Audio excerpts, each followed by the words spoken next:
In delivering my son from me, I bury a second husband. And I, in going, madam, weep o'er my father's death anew. But I must attend his majesty's command, to whom I am now in ward, evermore in subjection. You shall find of the king a husband, madam, you, sir, a father. He that so generally is at all times good must of necessity uphold his virtue to you. What hope is there of his majesty's recovery? He hath abandoned his physicians, madam, under whose practices he hath persecuted time with hope, and finds no other advantage in the process but only the losing of hope by time. This young gentlewoman had a father. Oh, that had, how sad a passage 'tis, whose skill was almost as great as his honesty. Had it stretched so far, would have made nature immortal, and death should have play for lack of work. Would for the king's sake he were living, I think it would be the death of the king's disease. How called you the man you speak of, madam? He was famous, sir, in his profession, and it was his great right to be so. Gerard de Narbonne. He was excellent indeed, madam. The king very lately spoke of him admiringly and mourningly. He was skillful enough to have lived still, if learning could be set up against mortality. What is it, my good lord, the king languishes of? A fistula, my lord? Well, I heard not of it before. I would it were not notorious. Was this gentlewoman the daughter of Gerard de Narbonne? His sole child, my lord, and bequeathed to my overlooking. I have those hopes of her good that her education promises. Her dispositions she inherits, which makes fair gifts fairer. For where an unclean mind carries virtuous qualities, there commendations go with pity. They are virtues and traitors too. In her, they are the better for their simpleness. She derives her honesty and achieves her goodness. Your commendations, madam, get from her tears. 'Tis the best brine a maiden can season her praise in. The remembrance of her father never approaches her heart, but the tyranny of her sorrows takes all livelihood from her cheek. No more of this, Helena. Go to. No more. Lest it be rather thought you affect a sorrow than have it. I do affect a sorrow indeed, but I have it too. How understand we that? Madam, I desire your holy wishes.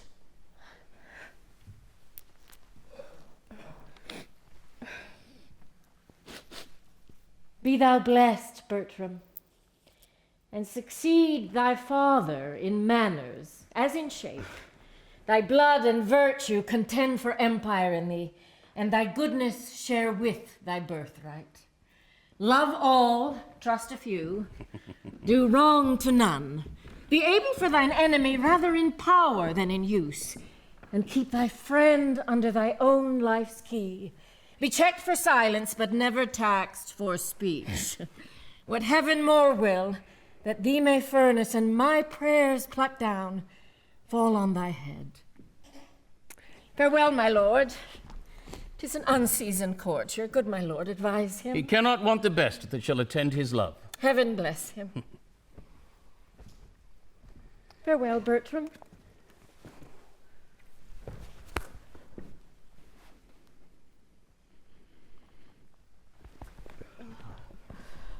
The best wishes that can be forged in your thoughts be servants to you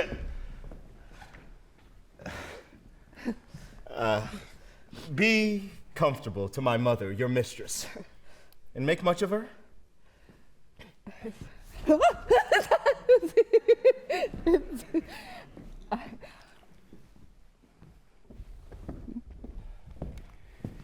Farewell, pretty lady. You must uphold the reputation of your father.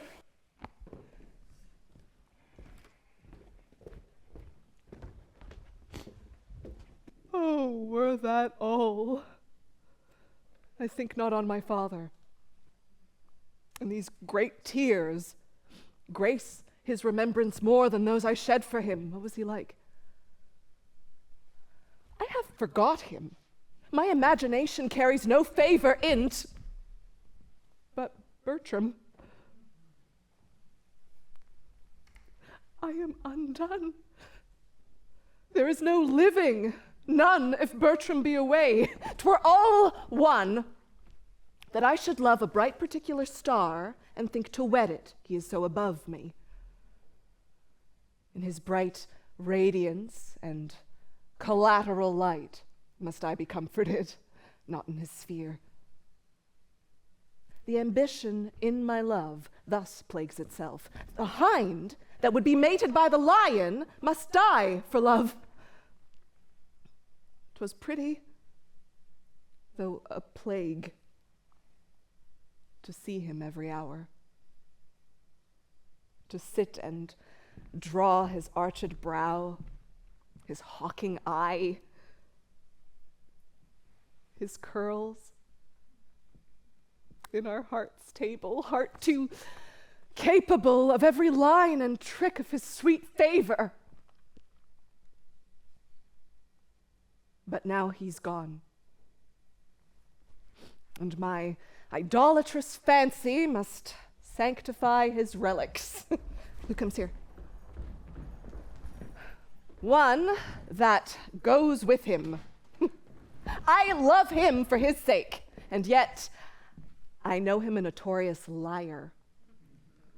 Think him a great way fool, solely a coward. Yet these fixed evils sit so fit in him that they take place when virtue's steely bones look bleak in the wind. Withal full oft we see cold wisdom waiting on superfluous folly. Save you, fair queen. And you, monarch. No. And no. Are you meditating on virginity?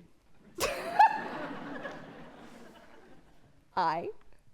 You have some stain of soldier in you. Let me ask you a question. Man is enemy to virginity. How may we barricado it against him? Keep him out. But he assails, and our virginity, though valiant, in the defense yet is weak. Unfold to us some warlike resistance. There is none. Man setting down before you will undermine you and blow you up. Bless our poor virginity from underminers and blowers up. Is there no military policy how virgins might blow up men? Virginity being blown down, man will quicklier be blown up. It is not politic in the commonwealth of nature to preserve virginity. Loss of virginity is rational increase. And there was never virgin got till virginity was first lost. 'Tis too cold a companion, away with it. I will stand with it a little, though therefore I die a virgin. There's little can be said in't, 'tis against the rule of nature. To speak on the part of virginity is to accuse your mothers, which is most infallible disobedience. Besides, virginity is peevish, proud, idle, made of self-love, which is the most prohibited sin in the canon. Keep it not, you cannot choose but lose by it. Out with it.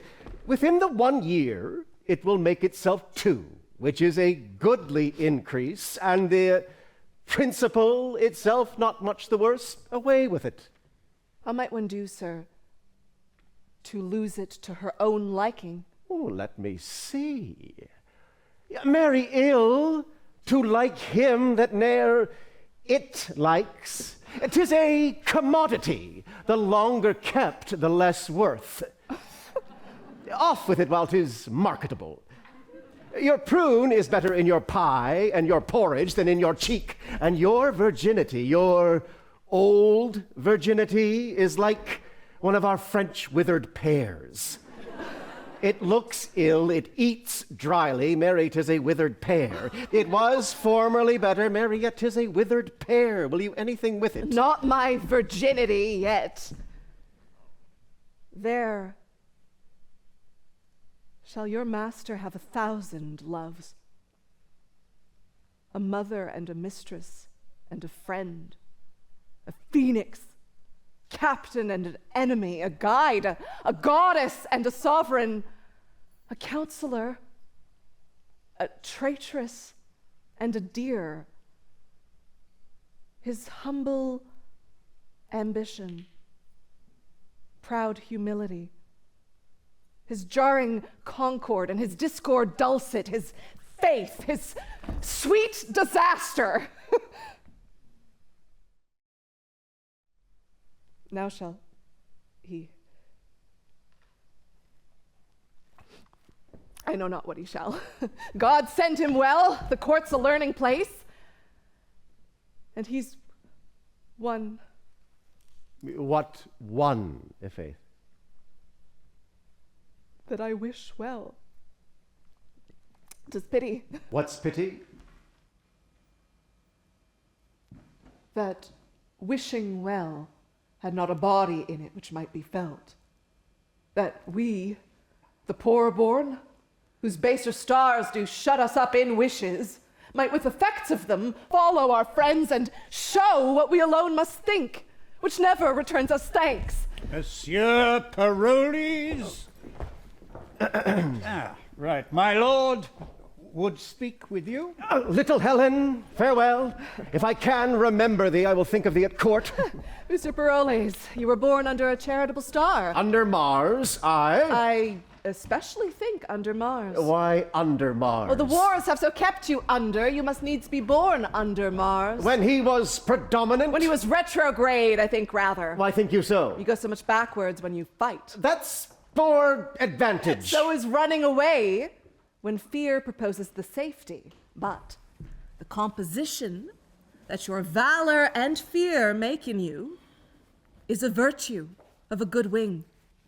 And I like the wear well.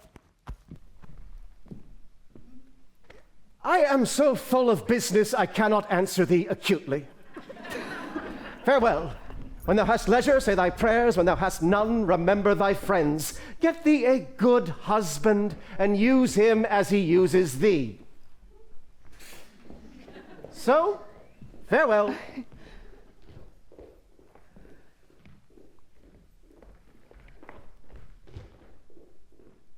Our remedies often ourselves do lie, which we ascribe to heaven. The fated sky gives us free scope. Only does backwards pull our slow designs when we ourselves are dull. What power is it which mounts my love so high, which makes me see but cannot feed my eye? The mightiest space and fortune nature brings to join like likes and kiss like native things. Impossible be strange attempts to those that weigh their pains in sense and do suppose what hath been cannot be. Who ever strove to show her merit that did miss her love? The king's disease. My project may deceive me, but my intents are fixed and will not leave me. Florentines and Sienese are in the field, have fought with equal fortune, and continue a braving war. So 'tis reported, sir. Nay, 'tis most credible. We here receive it as certainty, vouched from our cousin Austria, with caution that the Duke of Florence will move us for aid, wherein our dearest ally prejudicates the business, and would seem to have us make denial. His love and wisdom confirmed so to your majesty may plead for amplest credence. He hath armed our answer, and Florence is denied before he comes. Yet, for our gentlemen that mean to see this Tuscan service, freely have they leave to stand on either part. It well may serve a nursery to our gentry, who are sick for breathing and exploit. What's he comes here? Ah, it is the Count Rossillion, my good lord. Young Bertram. Huh. Youth, thou bear'st thy father's face. His moral parts mayest thou inherit too. Welcome to Paris. My thanks and duty are your majesty's.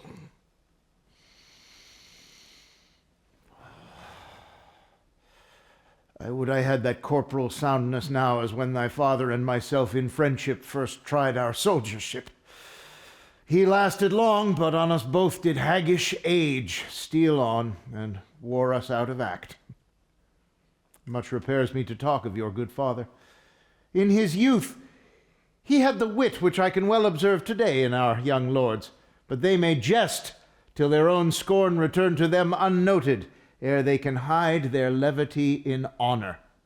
So like a courtier, neither scorn nor rancor were in his pride or wit, or if they were, his equal had provoked them, and his honor, clock to itself, knew the true minute when exception bid him speak, and at that time his tongue obeyed his heart.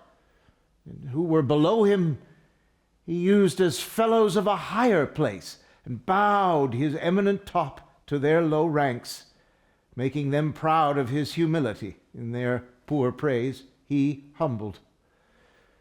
Such a man might be a copy to these younger times, which followed well would demonstrate them now, but goers backward. His good remembrance, sir, lies richer in your thoughts than on his tomb.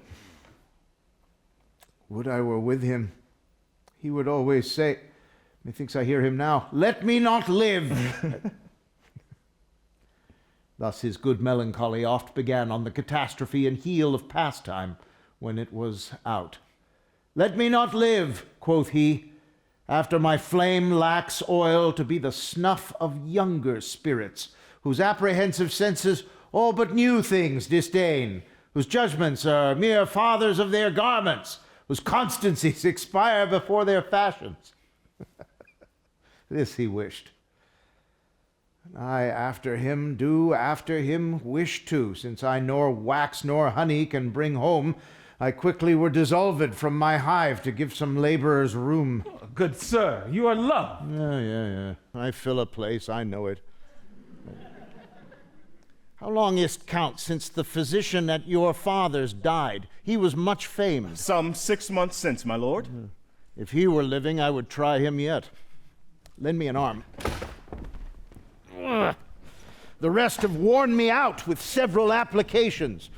Nature and sickness debated at their leisure. Welcome, Count. My son's no dearer. Thank your majesty.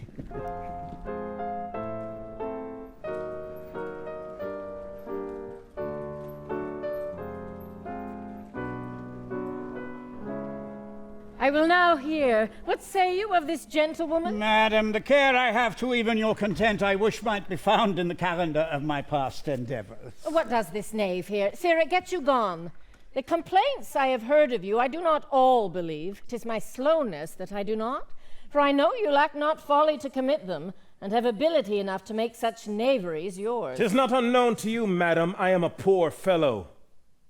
Well, sir? No, madam, 'tis not so well that I am poor, though many of the rich are damned. But if I may have your ladyship's goodwill to go to the world, Isabel, the woman, and I will do as we may. Wilt thou needs be a beggar? I do beg your goodwill in this case. In what case? In Isabel's case, and mine own, for I think I shall never have blessing of God till I have issue of my body. For they say bairns are blessings. Tell me thy reason why thou wilt marry. My poor body, madam, requires it.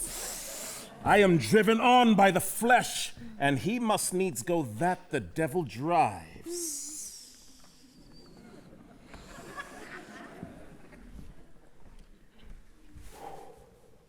Is this all your worship's reason? Faith, madam, I have other holy reasons, such as they are. May the world know them? I have been, madam, a wicked creature, as you and all flesh and blood are, and indeed I do marry that I may repent. Thy marriage sooner than thy wickedness. I am out of friends, madam, and I hope to have friends for my wife's sake. Such friends are thine enemies, knave. You're shallow, madam, in great friends, for they come to do that for me that I am aweary of. He that plows my land spares my team. If I be his cuckold, he is my drudge.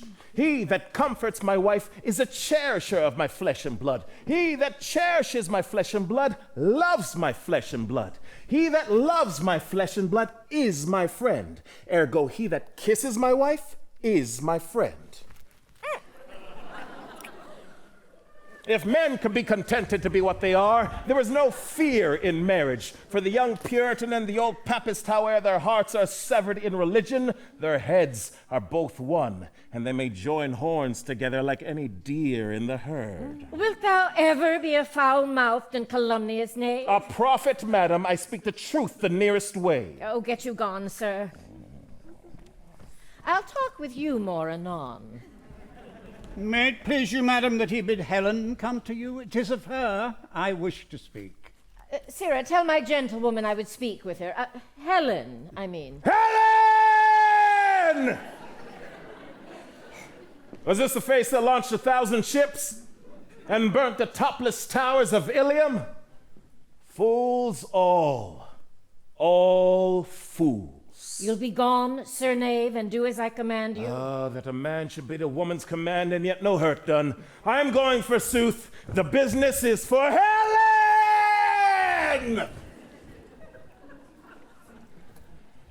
Well, now. I know, madam, you love your gentlewoman entirely. Faith, I do. Her father bequeathed her to me, and she herself may lawfully make title to as much love as she finds. There is more owing her than is paid, and more shall be paid her than she'll demand. Madam, I was very late more near her than I think she wished me. Alone she was, and did communicate to herself her own words to her own ears.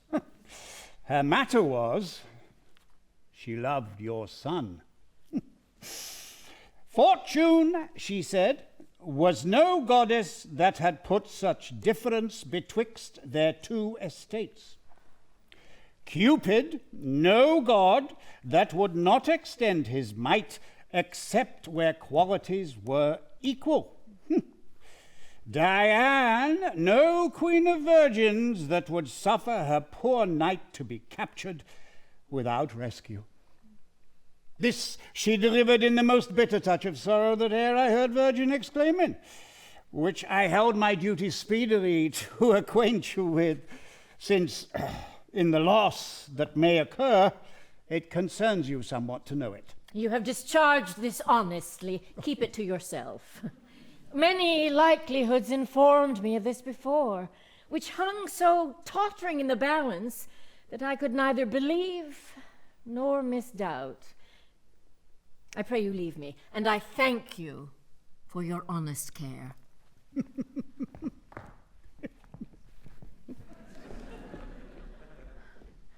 Even so it was with me when I was young.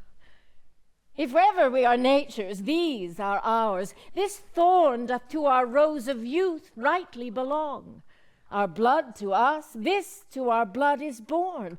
It is the show and seal of nature's truth, where love's strong passion is impressed in youth. By our remembrances of days forgone, such were our faults, or then we thought them none. Her eye is sick on't. I observe her now. What is your pleasure, madam?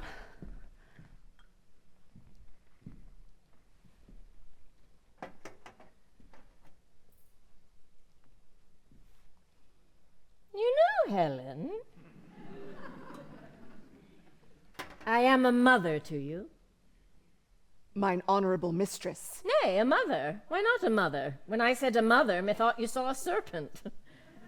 What's in mother that you start at it? I say I am your mother, and put you in the catalogue of those that were enwombed mine.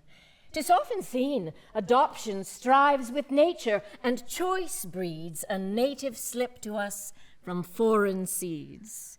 You ne'er oppressed me with a mother's groan, yet I express to you a mother's care. Oh, God's mercy, maiden, does it curd thy blood to say I am thy mother? What's the matter? That this distempered messenger of wet, the many-colored iris rounds thine eye. Why? That you are my daughter? That I am not. I say I am your mother. Pardon, madam. The Count Rossillion cannot be my brother.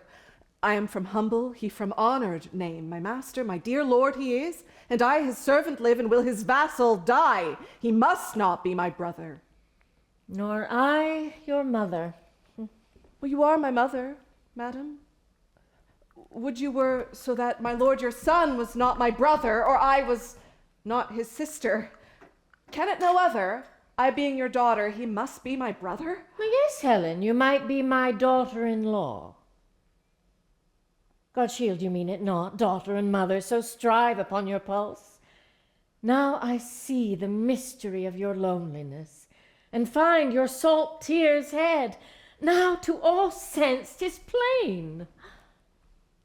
You love my son. Invention is ashamed against the proclamation of thy passion, to say thou dost not. Therefore tell me true, but tell me then 'tis so. For only sin and hellish obstinacy tie thy tongue, that truth should be suspected. Speak. Is't so? If it be so, you have wound a goodly coil. If it be not, forswear't, howe'er I charge thee, as heaven shall work in me for thine avail. Tell me truly. Good madam, pardon me. Do you love my son? Your pardon, noble mistress. Love you, my son. Do not you love him, madam? Go not about. My love hath in't a bond whereof the world takes note. Come, come, disclose the state of your affection, for your passions have to the full appeased. Then I confess, before high heaven and you, that before you, and next unto high heaven, I love your son. Be not offended, for it hurts not him that he is loved of me. I follow him not, nor would I have him till I do deserve him, yet never know how that desert should be. I know I love in vain, strive against hope, yet in this captious and untenable sieve, I still pour in the waters of my love, and lack not to lose still. My dearest madam, let not your hate encounter with my love for loving where you do, but if yourself, whose aged honor cites a virtuous youth, did ever in so true a flame of liking wish chastely and love dearly, that your Diane was both herself and love, oh, then give pity to her whose state is such that cannot choose but lend and give where she is sure to lose, that seeks not to find that her search implies, but riddle-like lives sweetly where she dies. Had you not lately an intent, to speak truly, to go to court? I had. Wherefore? Tell true. I will tell true. By grace itself, I swear. You know my father left me some prescriptions of rare and proved effects, and that he willed me in heedfullest reservation to bestow them. There is a remedy approved, set down, to cure the desperate languishings whereof the king is rendered lost. This was your motive for Paris, was it? Speak. My lord, your son, made me to think of this. Else, Paris and the medicine and the king had from the conversation of my thoughts perhaps been absent then. But think you, Helen, if you should tender your supposed aid, he would receive it? He and his physicians are of a mind. He that they cannot help him, they that they cannot help. How shall they credit a poor, unlearned virgin when the schools, emptied of their doctrine, have left off the danger to itself? There's something in't, more than my father's skill, which was the greatest of his profession, that his remedy shall for my embassage be sanctified by the luckiest stars in heaven. And would your honor but give me leave to try success, I'd venture the well-lost life of mine on his grace's cure, by such a day and hour. Dost thou believe it? Aye, madam, knowingly. Why, Helen, Thou shalt have my leave and love, means and attendance, and my loving greetings to those of mine in court. I'll stay at home and pray God's blessing into thy attempt. Be gone tomorrow, and be sure of this, what I can help thee to, thou shalt not miss.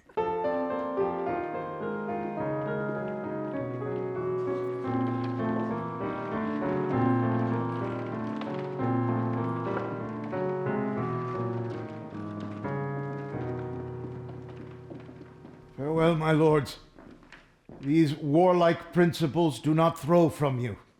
'Tis our hope, my liege, after well-entered soldiers, to return and find your grace and health. No. No, it cannot be. And yet my heart will not confess he owns the malady that doth my life besiege. But farewell, lords. Whether I live or die, be you the sons of worthy Frenchmen. Look you that you go not to woo honor, but to wed it, when the bravest quester shrinks. I say farewell.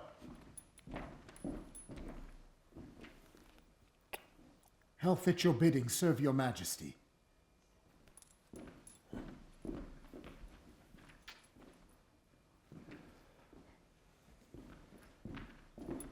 Those girls of Italy, take heed of them. They say our French lack language to deny if they demand. Beware of being captives before you serve. Our hearts receive your warnings. Farewell. Come hither to me.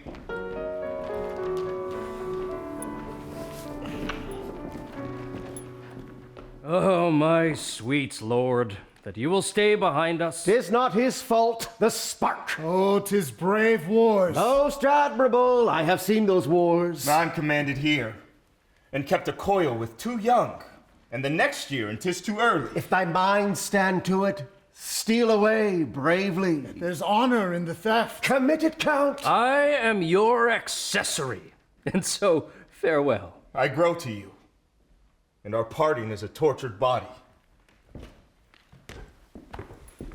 Noble heroes, my sword and yours are kin. Good sparks and lustrous a word, good metals. You shall find in the regiment of the Spinney one Captain Spirio, with his cicatrice, an emblem of war here on his sinister cheek. It was this very sword entrenched it. Say to him, I live, and observe his reports for me. We shall, noble captain. Mars dote on you for his novices.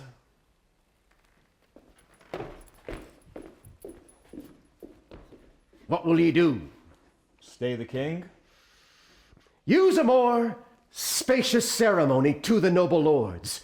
You have restrained yourself within the list of too cold an adieu. Be more expressive to them, for they wear themselves in the cap of the time after them, and take a more dilated farewell. And I will do so. Worthy fellows, and like to prove most sinewy swordsmen.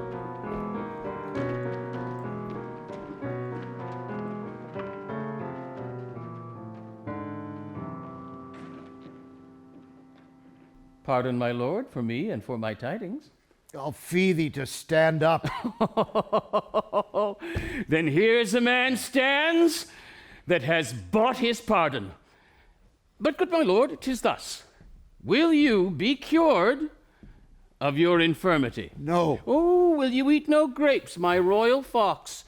Nay, and you will find no sour grapes, and if my royal fox could reach 'em, I have seen a medicine that's able to breathe life into a stone, quicken a rock, and make you dance canary with sprightly fire and motion, whose simple touch has power enough to raise King Pepin, nay, to give great Charlemagne a pen in his hand, and write to her a love line. What her is this? Why, doctor, she. My lord, there's one arrived, if you will see her now by my faith and honor, if seriously I may convey my thoughts in this my light deliverance. I have spoke with one, that in her sex, her years, profession, wisdom, and constancy hath amazed me more than I dare blame my weakness. Will you see her? For that is her demand, and know her business. That done, laugh well at me. Now, good Lafew, bring forth the admiration, that we with thee may spend our wonder too, or take off thine by wondering how thou tookst it. Nay, I'll fit you, and not be all day neither. Thus he his special nothing ever prologues. Nay, come your ways.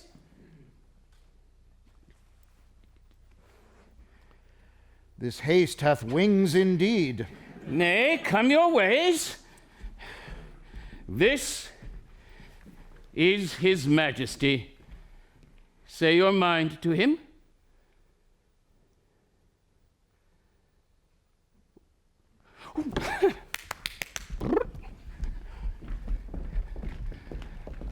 I am Cressid's uncle that dare leave two together.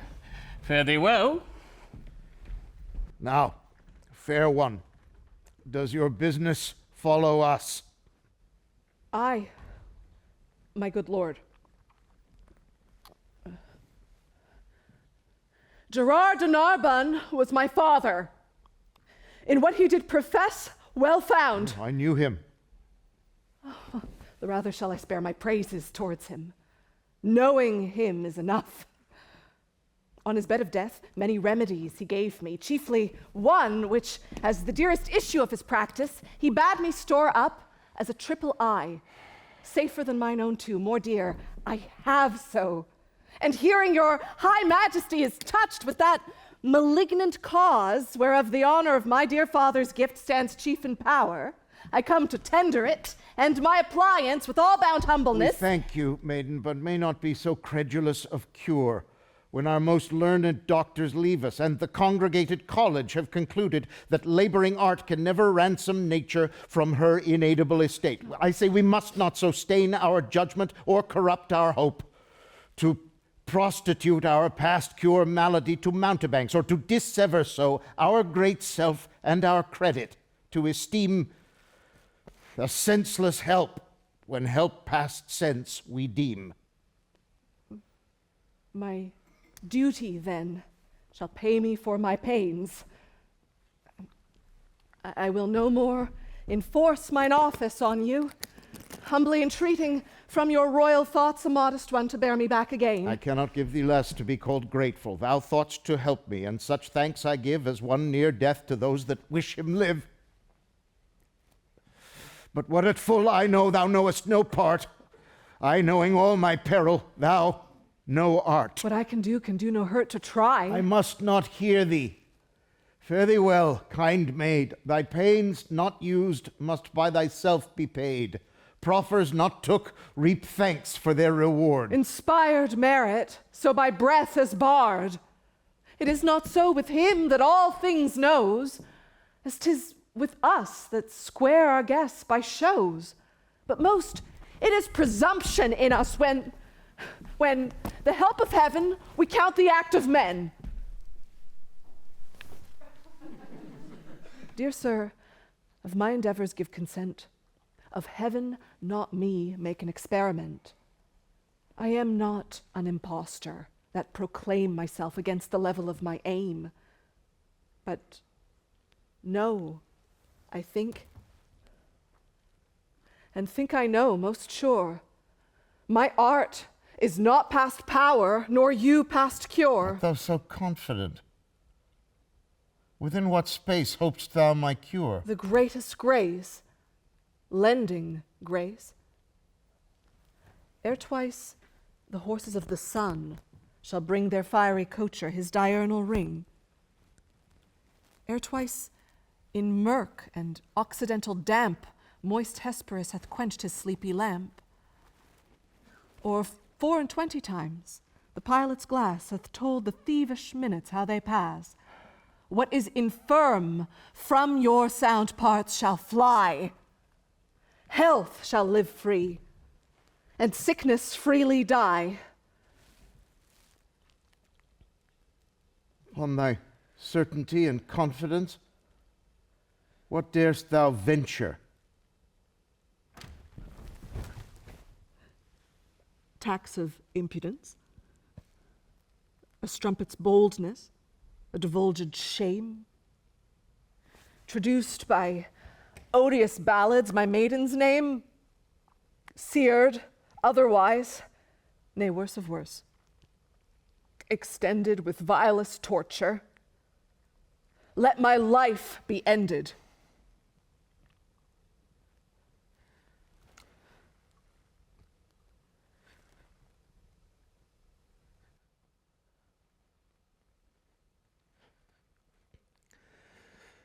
Methinks in thee some blessed spirit doth speak his powerful sound within an organ weak.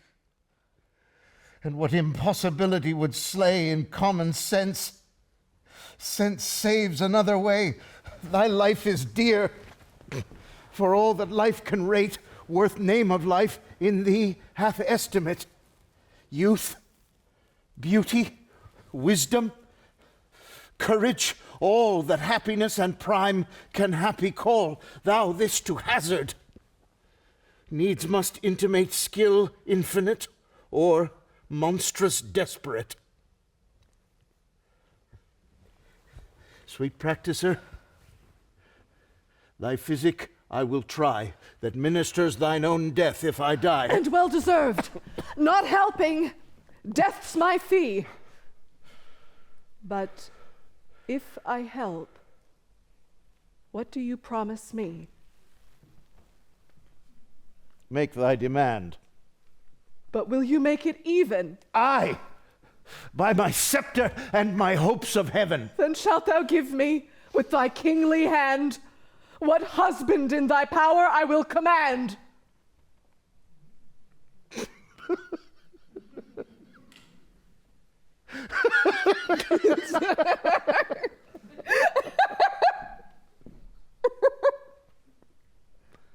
Here's my hand. The premises observed, thy will by my performance shall be served. More should I question thee, and more I must, though more to know could not be more to trust. From whence thou camest, how tended on, but rest. Unquestioned welcome, and undoubted blessed. Give us some help here, ho!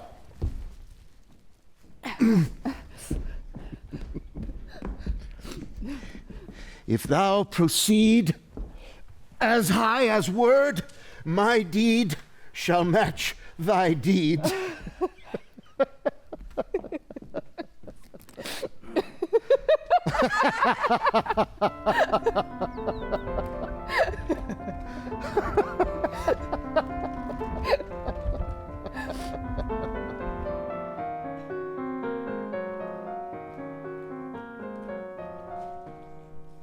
Come on, sir. I shall now put you to the height of your breeding. I will show myself highly fed and lowly taught. I know my business is but to the court. But to the court? Why, what place make you special when you put off that with such contempt? But to the court? Truly, madam, if God had lent a man any manners, he may easily put it off at court. I have an answer will serve all men. Mary, that's a bountiful answer that fits all questions. It's like a barber's chair that fits all buttocks. The pin buttock, the quatch buttock, the brawn buttock, or any buttock. Will your answer serve fit to all questions? As fit as 10 groats is for the hand of a lawyer, as a lass's ring for a lad's forefinger, as a nail to his hole, as a cuckold's to his horns, as a nun's lips to the friar's mouth, nay, as a sausage to his skin.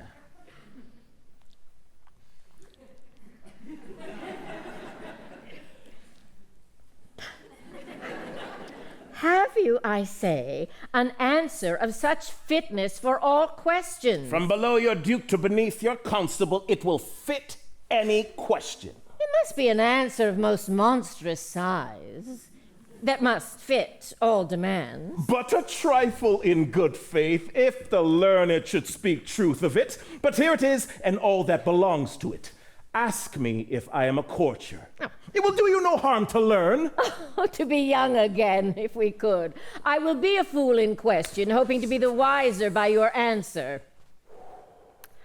I pray you, sir, are you a courtier? Oh, Lord, sir! Huh?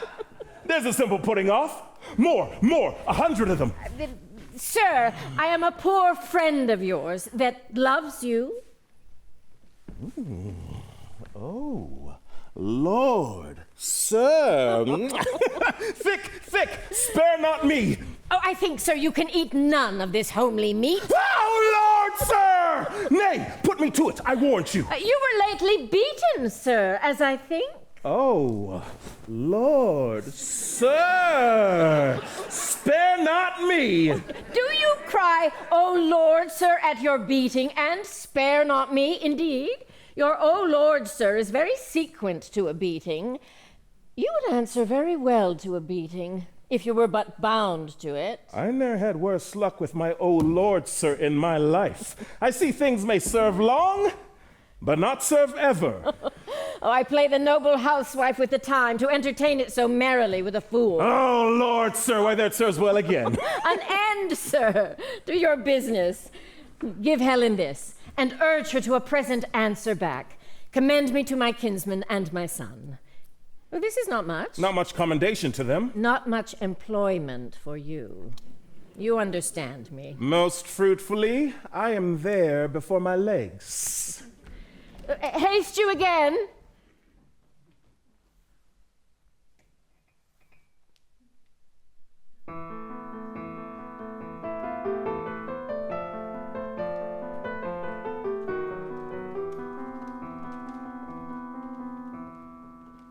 They say miracles are past, and we have our philosophical persons to make modern and familiar things supernatural and causeless. Hence is it that we make trifles of terrors, ensconcing ourselves into a seeming knowledge, when we should submit ourselves to an unknown fear. Why, 'tis the rarest argument of wonder that hath appeared in our latter times. And so 'tis. To be relinquished of the doctors. So I say. Of all the learned and authentic fellows that... Right, so I say. That gave him out incurable and... Why, there it is, so say I too. And not to be helped? Right, as 'twere a man assured of uncertain life and sure death. Just, you say well, so what I have said. I may truly say, the king's recovery is a marvel to the world. That's it! I would have said the very same. Here comes the king.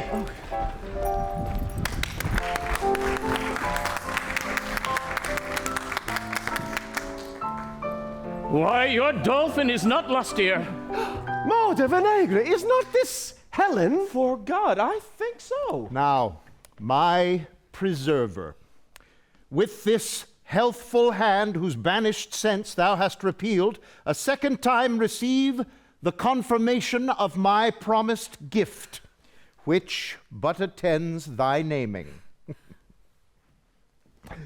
This youthful parcel of noble bachelors stand at my bestowing, o'er whom both sovereign power and father's voice I have to use. Thy frank election make. Thou hast power to choose, and they none to forsake.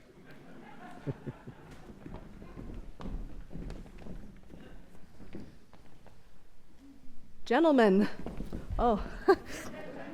heaven hath through me restored the king to health. We understand it, and thank heaven for you. I'm a simple maid, and therein wealthiest that I protest I simply am a maid. Please it your majesty, I've done already. Fair one, send forth thine eye, make choice, and see. Who shuns thy love shuns all his love in me.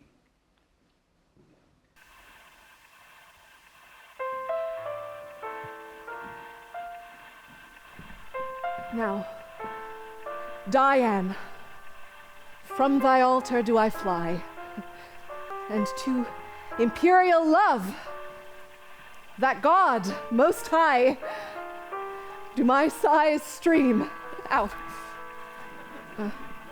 Sir, will you hear my suit? And grant it. Thanks, sir. All the rest is mute. I'd rather be in this choice than throw Ames ace for my life. The honor, sir, that flames in your fair eyes, before I speak too threateningly replies.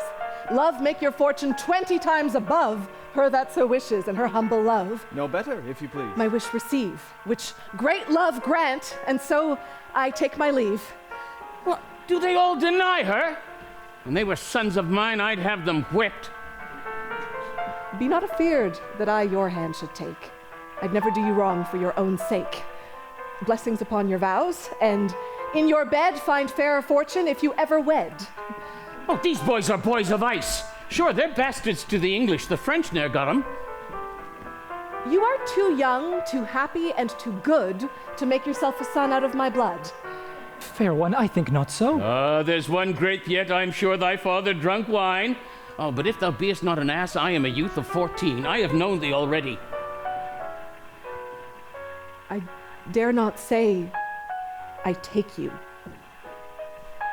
but I give me and my service, ever whilst I live, into your guiding power.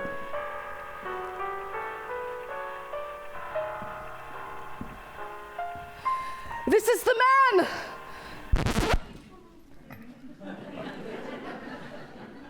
Why then, young Bertram, take her. She's thy wife.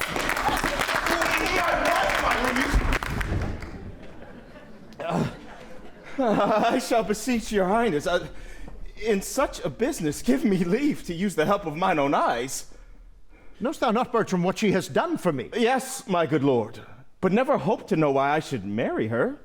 Thou knowest she has raised me from my sickly bed. But follows it, my lord, to bring me down must answer for your raising. I know her well. She had her breeding at my father's charge, a poor physician's daughter, my wife. Disdain rather corrupt me ever. 'Tis only title thou disdainst in her, the which I can build up. Strange is it that our bloods of color, weight, and heat poured all together would quite confound distinction, yet stand off in differences so mighty. If she be all that is virtuous, save what thou dislikest, a poor physician's daughter, thou dislikest of virtue for the name, but do not so. From lowest place, when virtuous things proceed, the place is dignified by the doer's deed. Where great additions swell us and virtue none, it is a dropsied honor. Good alone is good, without a name. Vileness is so. The property by what it is should go, not by the title merely. Honors thrive when rather from our acts we them derive than our forefathers. What should then be said? If thou canst like this creature as a maid, I can create the rest. Virtue and she is her own dower, honor and wealth from me. I cannot love her, nor will strive to do it. Thou wrongst thyself if thou shouldst strive to choose. You are well restored, my lord. I'm glad. Let the rest go. My honor's at the stake! Which to defeat I must produce my power. Go, take her hand.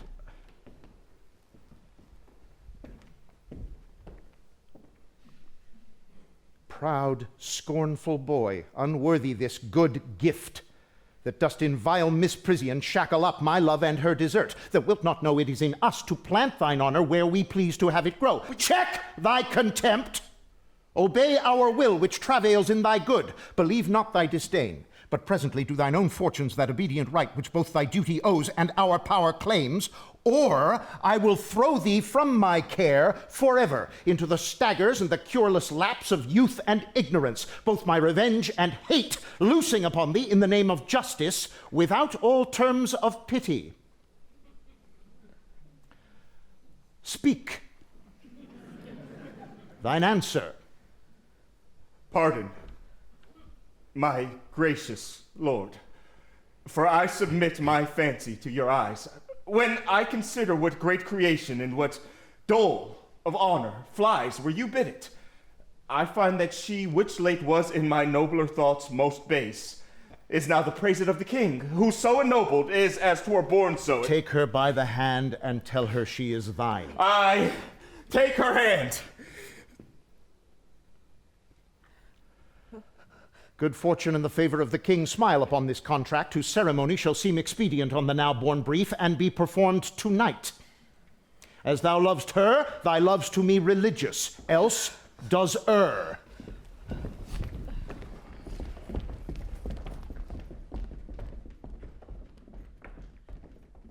Do you hear, monsieur? A word with you? Your pleasure, sir. Your lord and master did well to make his recantation. My lord? My master? Aye, is it not a language I speak? A most harsh one, and not to be understood without bloody succeeding. My master. Are you companion to the Count Rossillion? To any count, to all counts, to what is man. To what is Count's man. Count's master is of another style. You are too old, sir. Let it satisfy you. You are too old. I must tell thee, sirrah, I write man, to which title age cannot bring thee. What I dare too well do, I dare not do.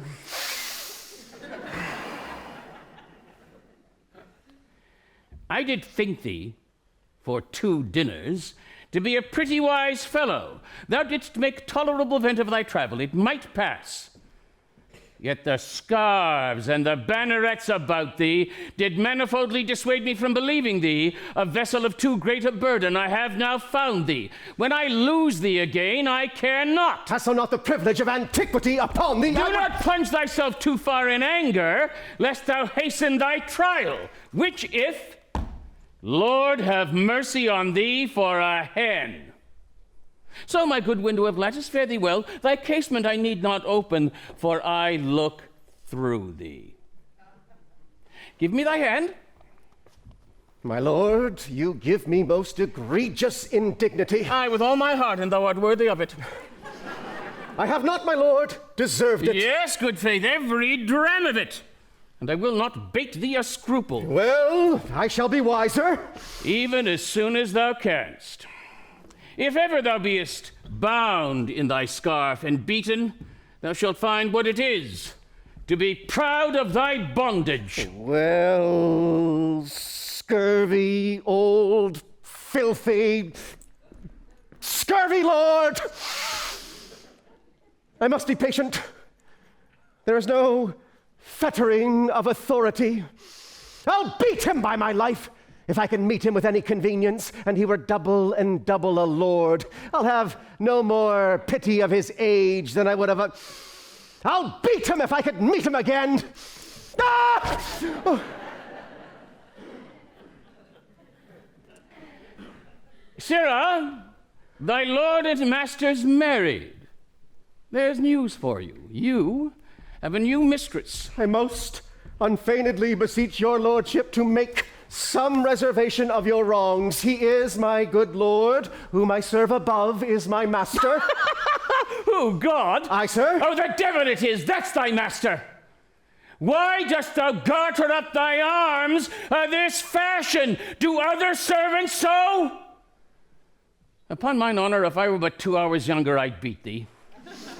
Methinks thou art a general offense, and every man should beat thee. I think thou wast created for men to breathe themselves upon thee. This is hard and undeserved measure, my lord. Oh, go to, sir! You were beaten in Italy for picking a kernel out of a pomegranate! You are a vagabond, and no true traveler. You are more saucy with lords and honorable personages than the commission of your birth and virtue gives you heraldry. You are not worth another word, else I'd call you knave.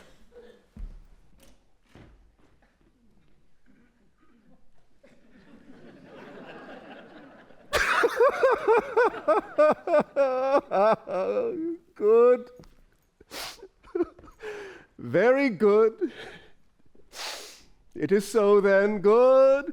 Very good. Let it be concealed a while. Undone. And forfeited to cares forever. What's the matter, sweetheart? Although before the solemn priest I have sworn, I will not bed her. What? What, sweetheart? Oh, my Parolles, they have married me. Up to the Tuscan wars and never bed her. France is a dog hole, and it no more merits the tread of a man's foot. To the wars, my boy! He wears his honor in a box unseen that hugs his kicky-wicky here at home, spending his manly marrow in her arms, which should sustain the bound and high curvet of Mars's fiery steed to other regions. France is a stable, we that dwell in't jades, therefore, to the wars! It shall be so. I'll send her to my house, acquaint my mother with my hate to her and wherefore I am fled, write to the king that which I durst not speak. Oh, his present gift shall furnish me to those Italian fields where noble fellows strike. War is no strife to the dark house and the detested wife. Why, these balls bound, there's noise in it, 'tis hard. A young man married is a man that's marred. Therefore away, and leave her bravely. Go! My mother greets me kindly. Is she well? She is not well, but yet she has her health. She's very merry, but yet she's not well. But thanks be given, she's very well and wants nothing in the world, but yet she's not well.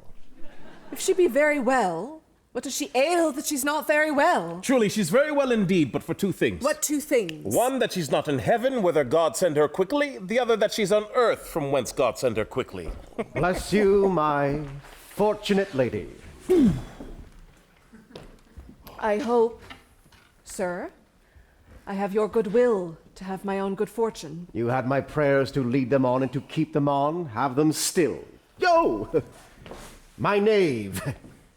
How does my old lady? Would that you had her wrinkles and I her money, I would she was as you say. Why, I say nothing. Mary, you are the wiser man. To say nothing, to do nothing, to know nothing, to have nothing is to be a great part of your title, which is within a very little of nothing. Go to, thou art a witty fool. I have found thee. Did you find me in yourself? Or were you taught to find me? In myself? Ah, the search, sir, was profitable, and much fool may you find in you, even to the world's pleasure and increase of laughter. A good knave, a faith, and well fed.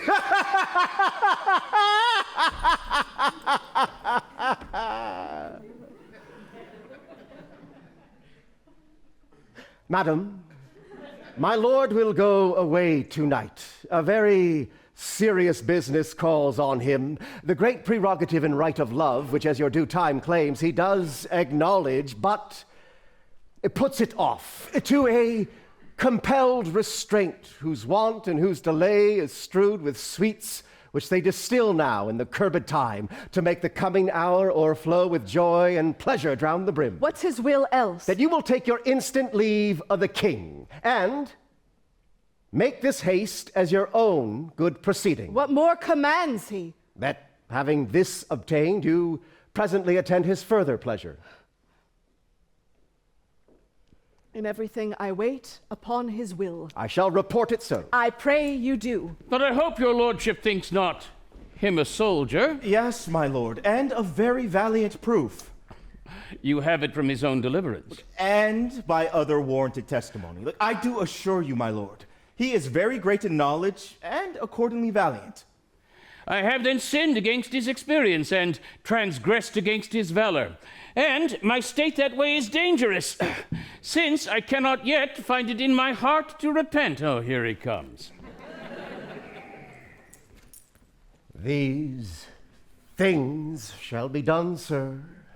Is she gone to the king? Shh! She has. Will she away tonight? As you'll have her. Pray you, sir, who's his tailor? Sir! Oh, aye, sir, I know him well. He, sir's a good workman, a very good tailor. Is there any unkindness between my lord and you? I know not how I have deserved to run into my lord's displeasure. You have made shift to run into it. Boots, spurs, and all. It may be you have mistaken him, my lord. And shall do so ever, though I took him at his prayers. Fare you well, my lord.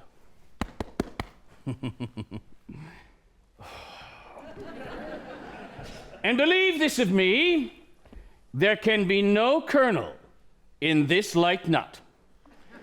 Trust him not in matters of heavy consequence. The soul of this man is his clothes. An idle lord, I swear. I think not so. Why, do you not know him? Yes, I do know him well, and common speech gives him a worthy pass. Here comes my clog.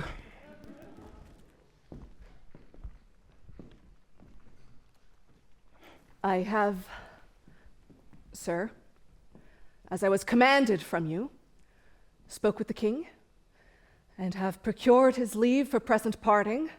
Only he desires some private speech with you. I shall obey his will. You must not marvel, Helen, at my course, which holds not color with the time, nor does the ministration and required office on my particular. Prepared I was not for such a business. Therefore am I found so much unsettled. This drives me to entreat you, that presently you take your way for home, and rather muse than ask why I entreat you.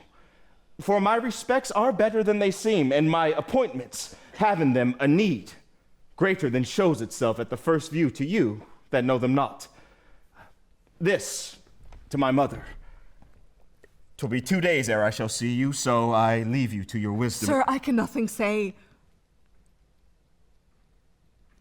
but that I am your most obedient servant. Come, no more of that. And ever shall, with true observance, seek to eke out that wherein towards me my homely stars have failed to equal my great fortune. Let that go. My haste is very great. Farewell. Hie home. Pray, sir, your pardon. Well, what would you say? I am not worthy of the wealth I own, nor dare I say 'tis mine. And yet it is.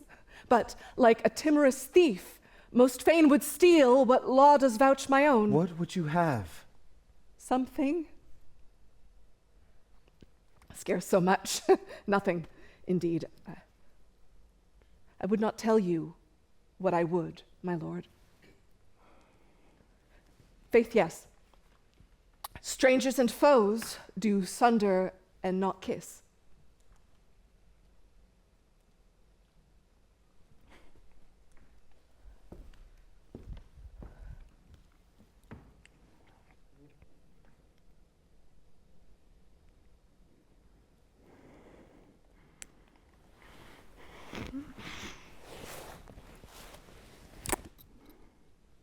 I pray you stay not, but in haste to home. I will not break your bidding, good my lord.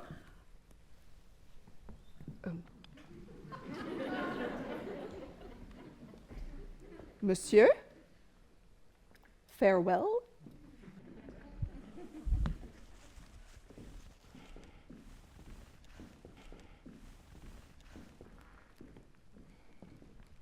Go thou toward home, where I will never come, whilst I can shake my sword or hear the drum. Bravely, no.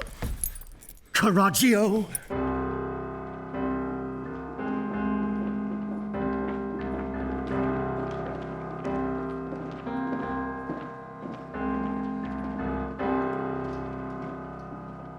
So that from point to point, now have you heard the fundamental reasons of this war? Whose great decision hath much blood let forth, and more thirsts after. Holy seems the quarrel upon your grace's part, grave and fearful on the opposers. Therefore we marvel much our cousin France would in so just a business shut his bosom against our borrowing prayers. But be it his pleasure. I am sure, my lord, the younger of our nation that surfeit on their ease will day by day come here for physic. Welcome shall they be, and all the honor that can fly from us shall on them settle. You know your places well. When better fall, for your avails they fell. Tomorrow to the field.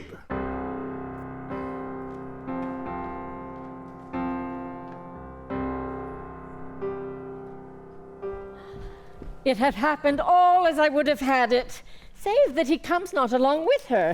By my troth, I take my young lord to be a very melancholy man. By what observance, I pray you? Why, he will look upon his boot and sing, mend his cuff and sing, pick his teeth and sing.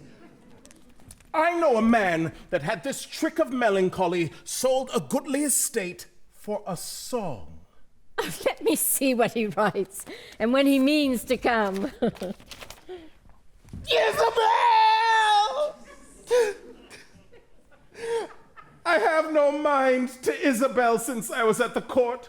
Your Isabels of the country are nothing like your Isabels of the court. The brains of my little Cupids all knocked out, and I begin to love as an old man loves money, with no stomach. What have we here? E'en that you have there. I have sent you a daughter-in-law. She hath recovered the king and undone me. I have wedded her, not bedded her, and sworn to make the knot eternal. You shall hear I am run away. Know it before the report come. If there be breadth enough in the world, I will hold a long distance. My duty to you, your unfortunate son, Bertram. Oh, this is not well.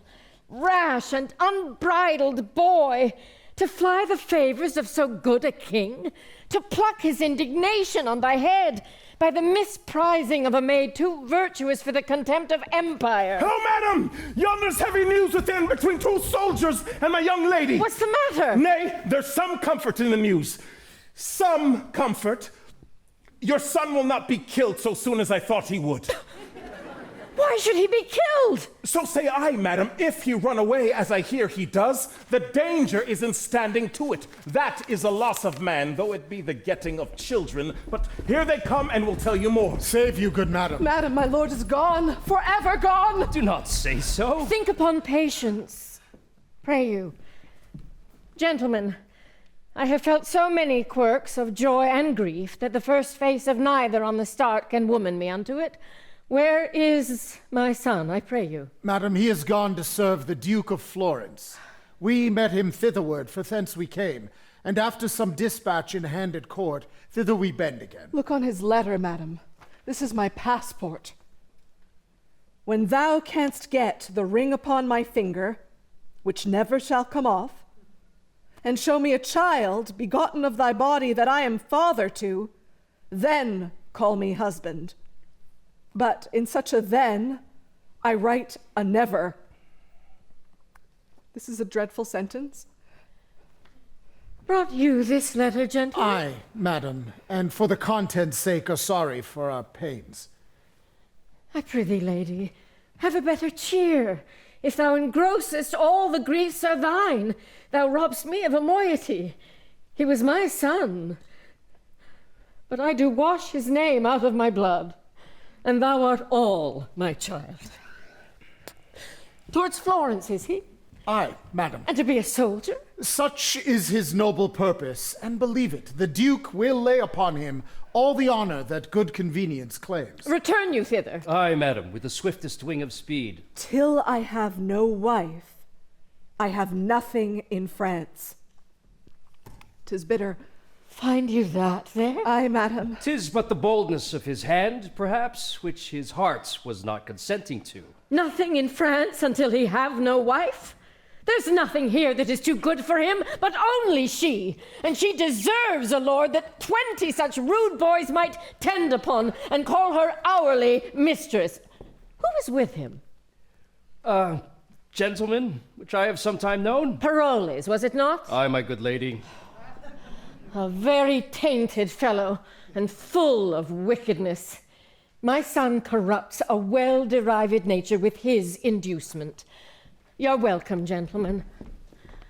I will entreat you, when you see my son, to tell him that his sword can never win the honor that he loses. More, I'll entreat you written to bear along. Will you draw near? We serve you, madam. Till I have no wife, I have nothing in France.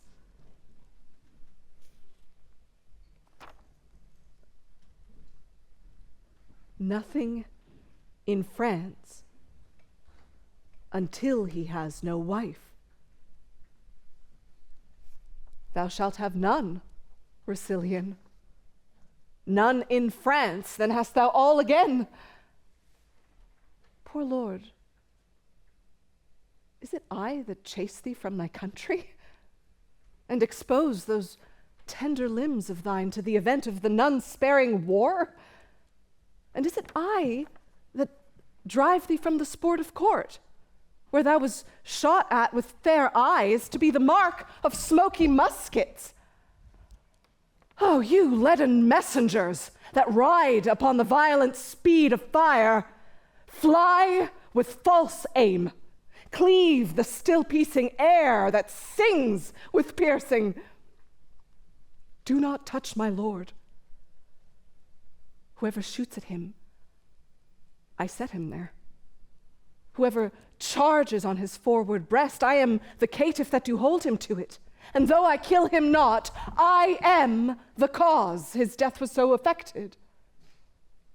Better 'twere I met the raven lion when he roared with sharp constraints of hunger. Better 'twere that all the miseries which nature owns were mine at once. No. Come thou home, Rossillion, whence honor but of danger wins a scar as oft it loses all. I will be gone. My being here it is that holds thee hence. Shall I stay here to do it? No. No. Although the airs of paradise did fan the house, and angels officed all, I will be gone, that pitiful rumor may report my flight to consolate thine ear. Come, night, end day, for with the dark, poor thief, I'll steal away.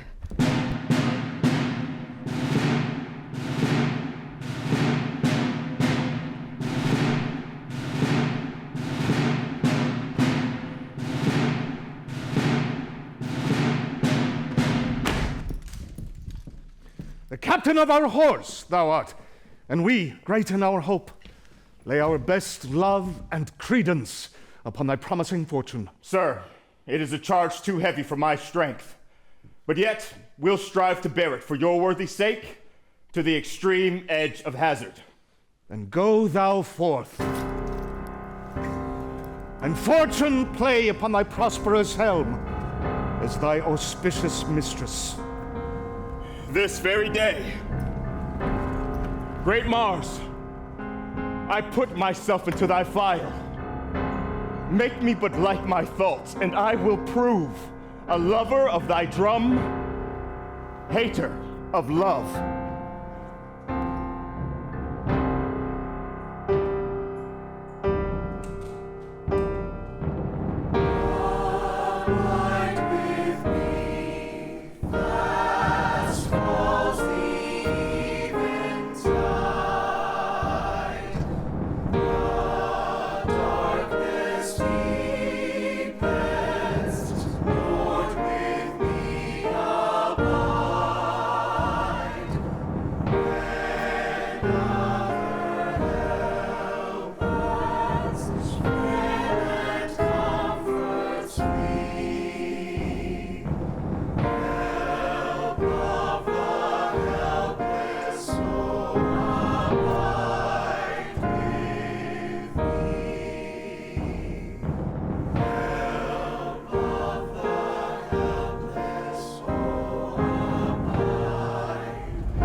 Alas, and would you take the letter of her? Might you not know she would do as she has done by sending me a letter? Read it again.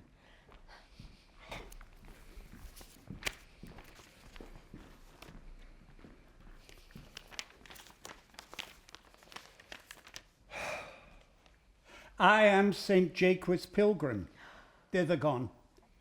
Ambitious love hath so in me offended, that barefoot plod I the cold ground upon, with sainted vow my faults to have amended.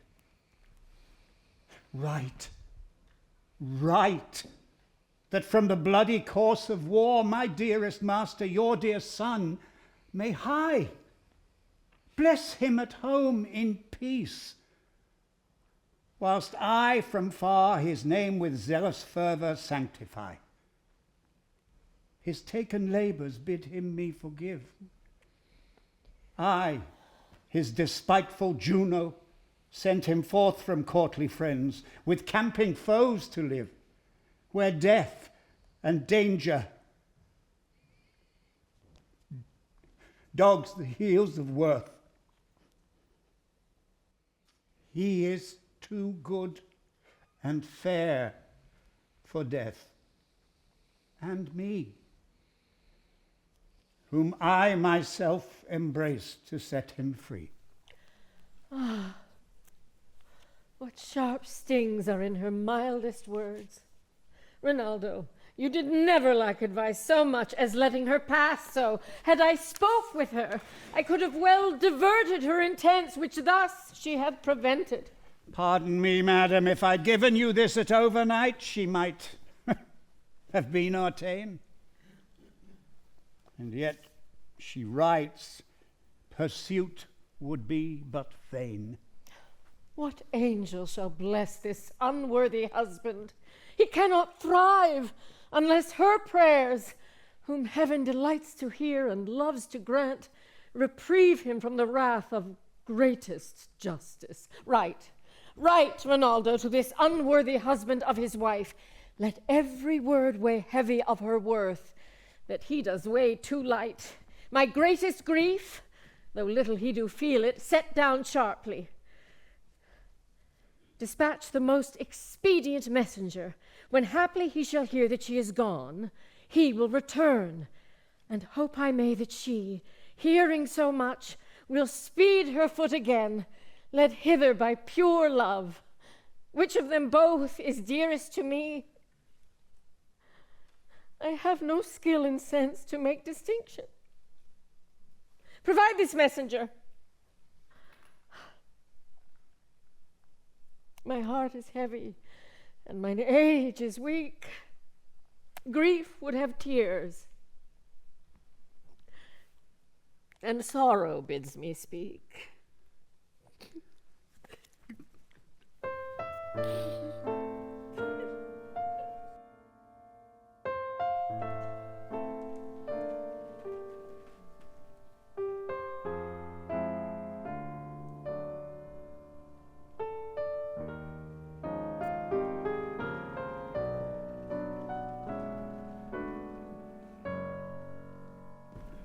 They say the Count Rossillion has done most honorable service. It is reported so. That he has captured their greatest commander, and that with his own hand he slew the prince's brother. Diana, take heed of this French count.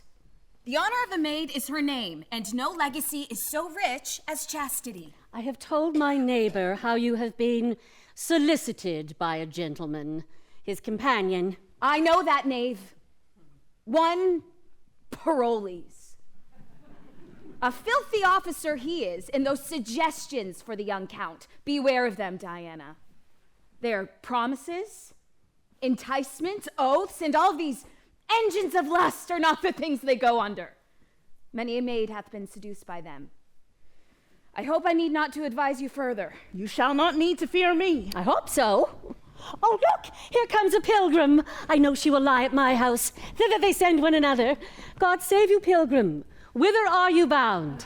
To St. Jaques le Grand. I do beseech you, where to the Palmer's Lodge? At the St. Francis here, beside the port. Is this the way? Aye, Mary, it is. If you will tarry, pilgrim, I will conduct you where you shall be lodged. The sooner, for I think I know your hostess as ample as myself. Is it yourself? If you shall please so, pilgrim. Thank you. I will stay upon your leisure. You came, I think, from France. I did so.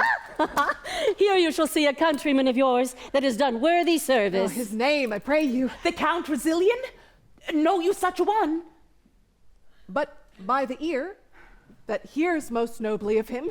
His face I know not. Oh, whatsoever he is, he's well admired here. He stole from France, as 'tis reported, for the king had married him against his liking. Think you it is so? Aye.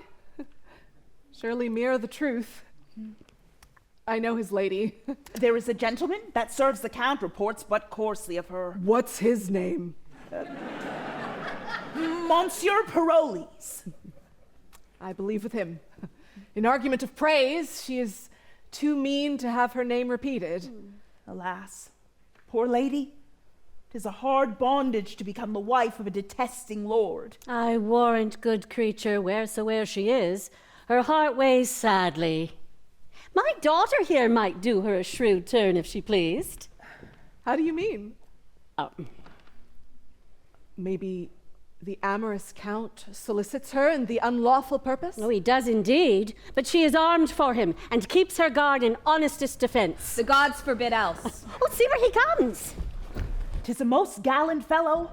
I would he loved his wife. If he were honester, he would be much goodlier. Is it not a handsome gentleman? I like him well.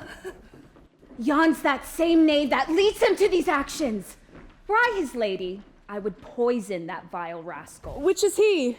That jackanapes with scarves. Why is he melancholy? Oh, perchance he's hurt in the battle. Lose our drum? Well, He's shrewdly vexed at something.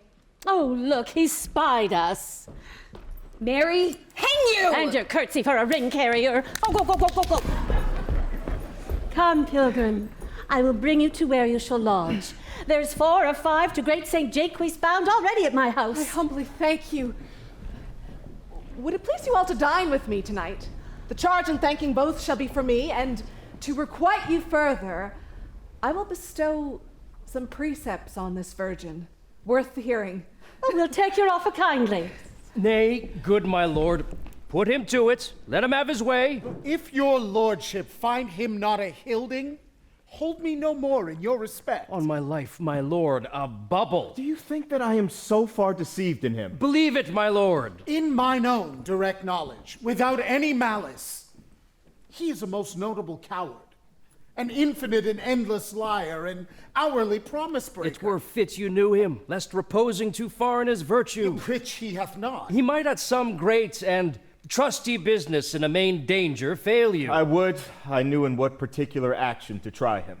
None better than to let him rescue his drum, which you hear him so confidently undertake to do. We, with a troop of soldiers, will suddenly surprise him, bind and hoodwink him, so that he shall suppose no other but that he is carried into the camp of the enemy. Be but your lordship present at his examination. If he do not, in the highest compulsion of base fear, offer to betray you and deliver all the intelligence in his power against you, never trust my judgment in anything. Here he comes. Oh, for the love of laughter, let him fetch his drum. He says he has a stratagem for it. Hinder not the honor of his design. Let him fetch off his drum. How now, monsieur? This drum sticks sorely in your disposition. Ah, pox on it. Let it go. 'Tis but a drum. but a drum. Is't but a drum? A drum so lost? There was excellent command to charge in with our horse upon our own wings and to rend our own soldiers. Well, we cannot greatly condemn our success.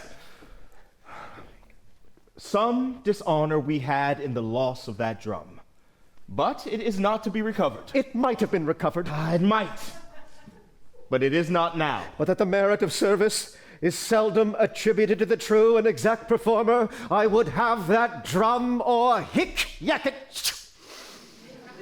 Why, if you have a stomach to it, monsieur. If you think your stratagem can bring this instrument of honor again into his native quarter, well, be magnanimous in the enterprise and go on. If you speed well in it, the Duke shall speak of it, even to the utmost syllable of your worthiness. By the hand of a soldier, I will undertake it. But you must not now slumber in it. All about it this evening, and I will presently pen down my dilemmas, encourage myself in my certainty, put myself into my mortal preparation, and by midnight, look to hear further from me. May I be bold to acquaint the Duke? You are gone about it. I know not what the success will be, my lord, but the attempt I vow. I know thou art valiant, and to the possibility of thy soldiership will subscribe for thee. Farewell. I love not many words. No more than a fish loves water.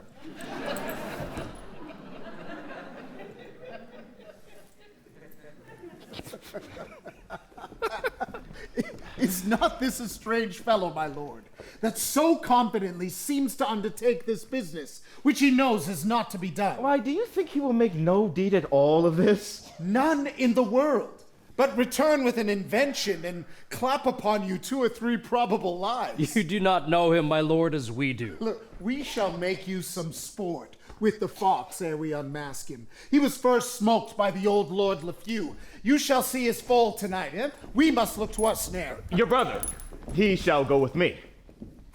But as it please your lordship, I'll leave you.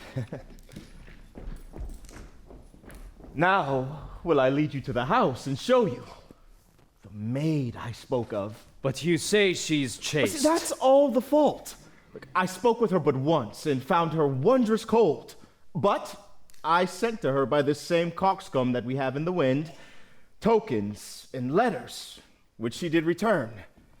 And this is all I have done. She's a fair creature. Will you go see her? With all my heart, my lord.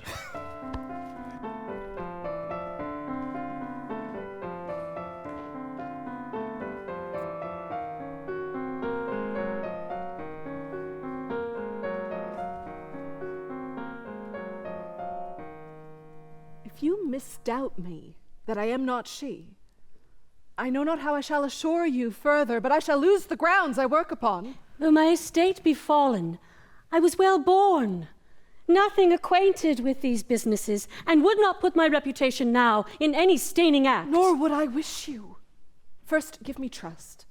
The Count, he is my husband, and what to your sworn counsel I've spoken is so from word to word. I should believe you, for you have shown me that which well approves your great in fortune. Take this purse of gold, and let me buy your friendly help thus far, which I shall overpay and pay again when I receive it. The Count, he woos your daughter, lays down his wanton siege before her beauty, resolves to win her. Let her seem to yield, as will direct her how 'tis best to bear it. Now, his importunate blood shall not deny that she'll demand. A ring the Count he wears, which downward hath succeeded in his house from son to son, some 4 or 5 descents, since the first father wore it. This ring he holds in most rich choice, yet in his idle fire, to buy his will, it would not seem too dear, howe'er repented after. Now I see the bottom of your purpose. You see, it's lawful then. It is no more but that your daughter, ere she seems as one, desires this ring, appoints him an encounter,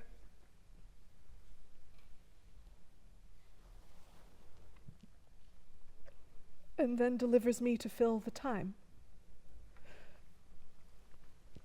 Herself most chastely absent. After this for dowry, I'll add 3,000 crowns to what has passed already.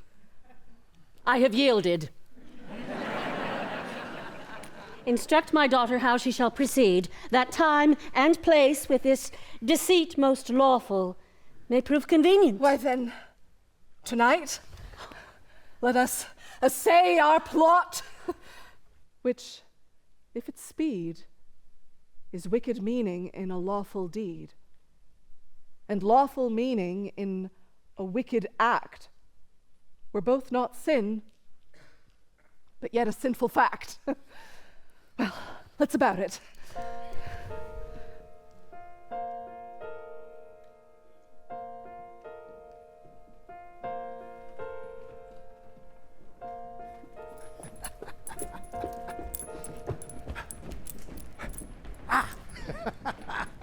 Yes.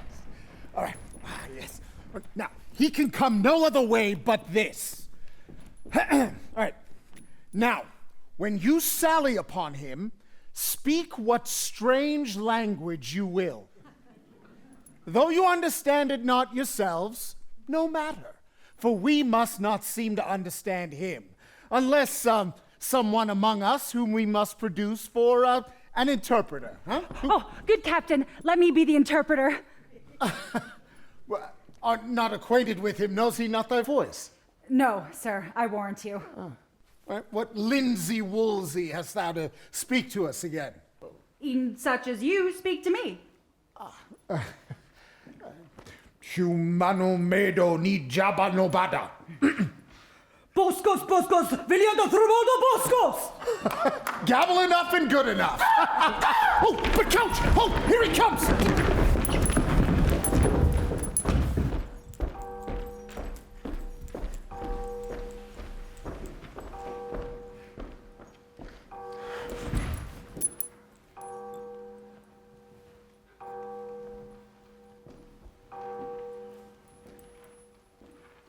10 o'clock. Within these 3 hours 'twill be time enough to go home. What shall I say I have done? It must be a very plausible invention that carries it. They begin to smoke me, and disgraces have of late knocked too often at my door. I find my tongue is too foolhardy. But my heart hath the fear of Mars before it, not daring the reports of my tongue. This is the first truth that e'er thine own tongue was guilty of. But the devil should move me to undertake the recovery of this drum, being not ignorant of the impossibility, and knowing I had no such purpose. I must give myself some hurts and say I got them in exploit. No, Jesus!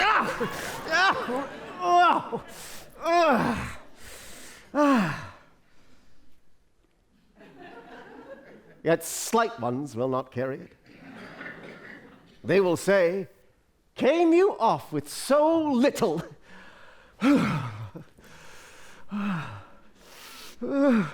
Oh, and great ones I dare not give.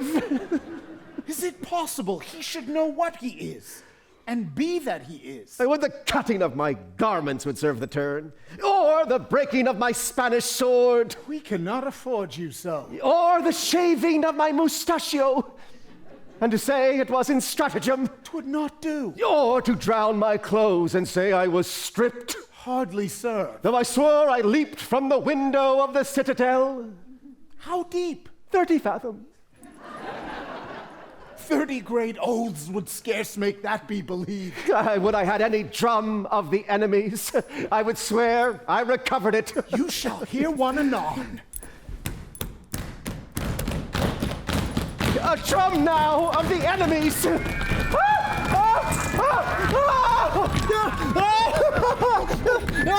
no! Oh, ransom! Ransom!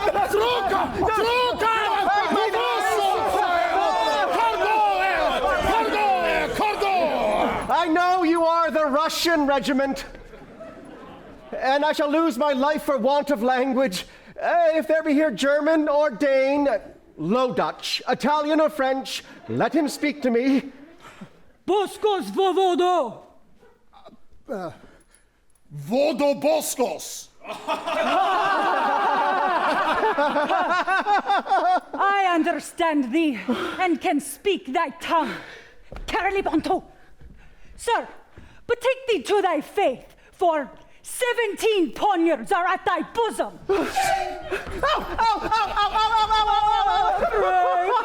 Pray, manca rovagna dolce.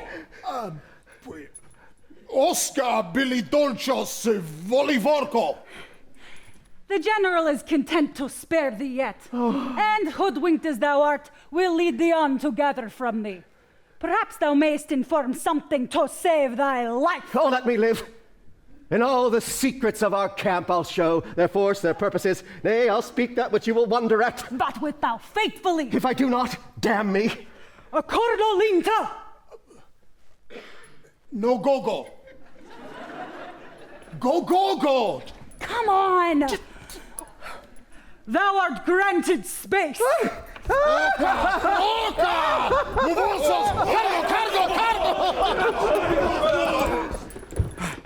Go tell the Count Rossillion and my brother we have caught the woodcock and will keep him muffled till we do hear from them. Captain, I will. He will betray us all unto ourselves. Inform on that. So I will, sir. Till then, I'll keep him close and safely locked.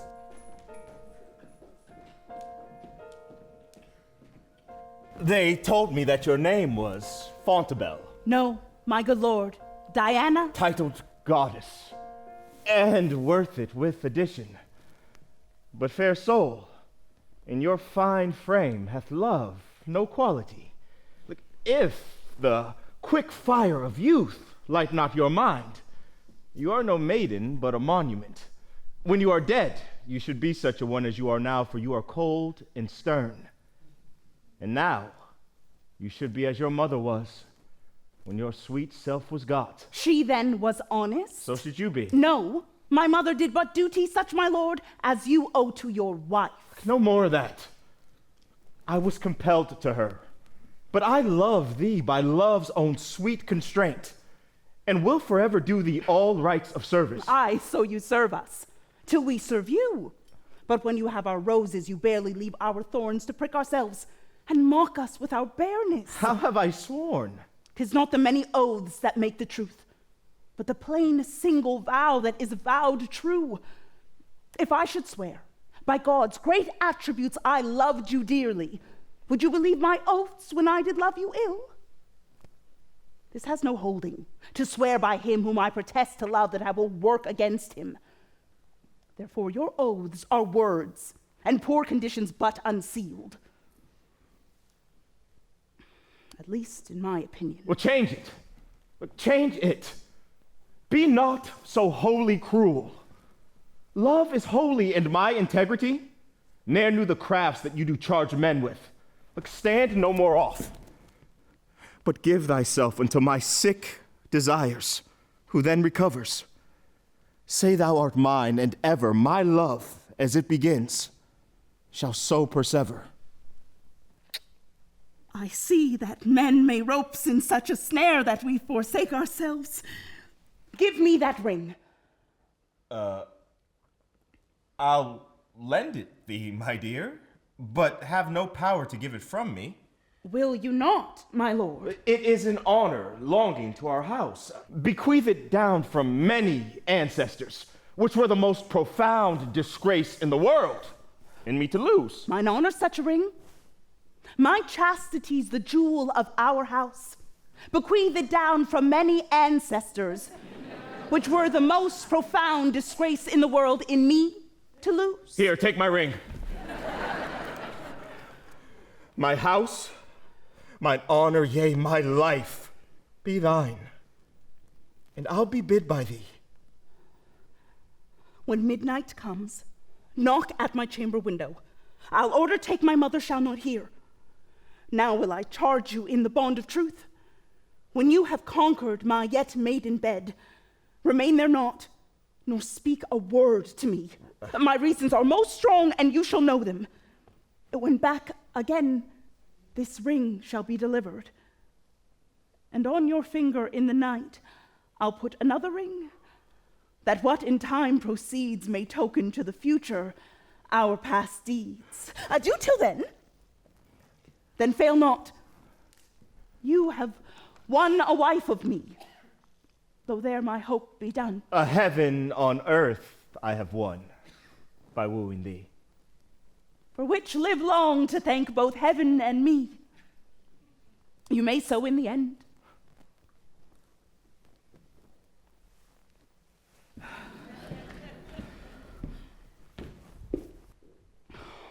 My mother told me just how he would woo, as if she sat in his heart. She says, all men have the like oaths. Well, he has sworn to marry me when his wife's dead, therefore I'll lie with him when I am buried. Only in this disguise I think it no sin to cozen him that would unjustly win.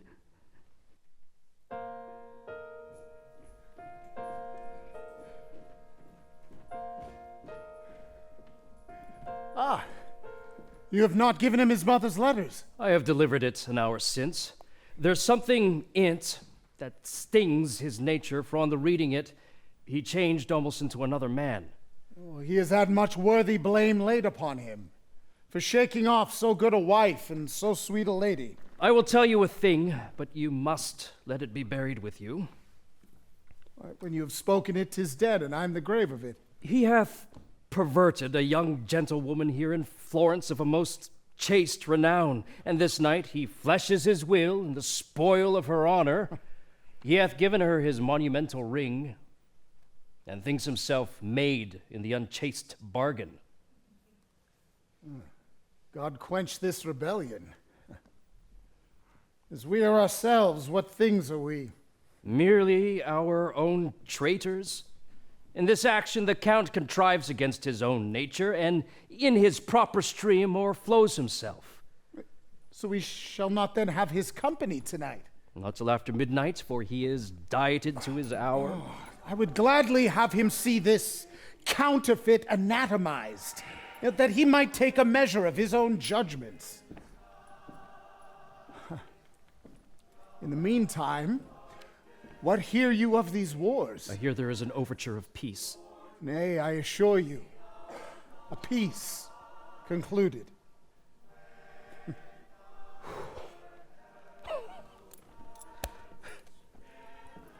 What will Count Rossillion do then? Will he travel farther or return again into France? I perceive you are not altogether of his counsel.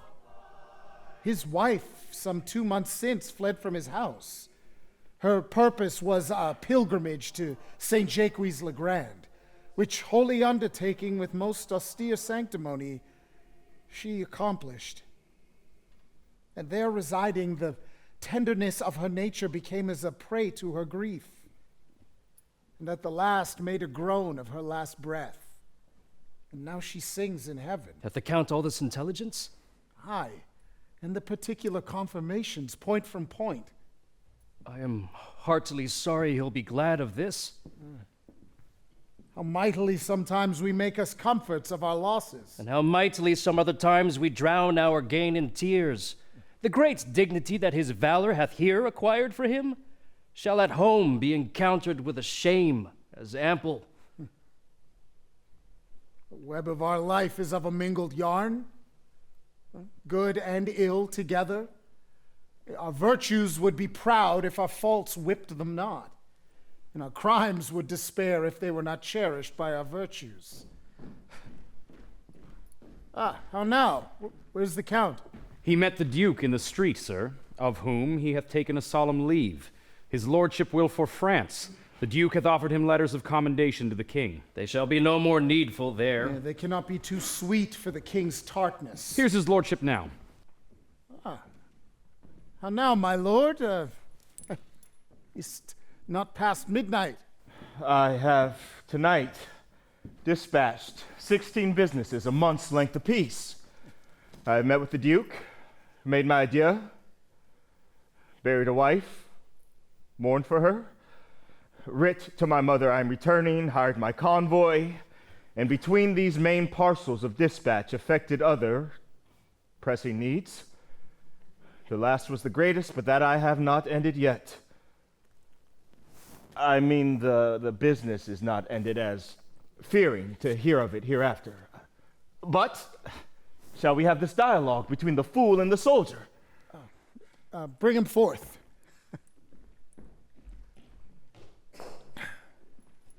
He has sat in the stocks these 2 hours, poor knave. No matter. How does he carry himself? He weeps like a maid that had spilled her milk. He hath confessed himself to Morgan from the time of his remembrance to this very instant of disaster. And what think you he hath confessed? Nothing of me, has he?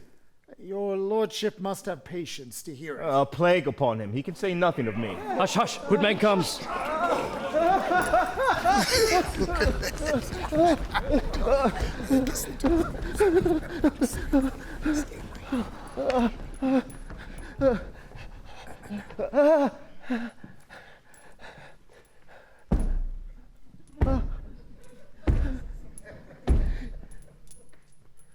Porto Tartarossa! He calls for the tortures. What will you say without him? I will confess what I know without constraint. If he pinched me like a pastry, ow, I can say no more. Buscos chimircho. Bubbly bindo, chichimurco. It is a merciful general. He bids you answer to what I shall ask you out of a note. And truly, as I hope to live.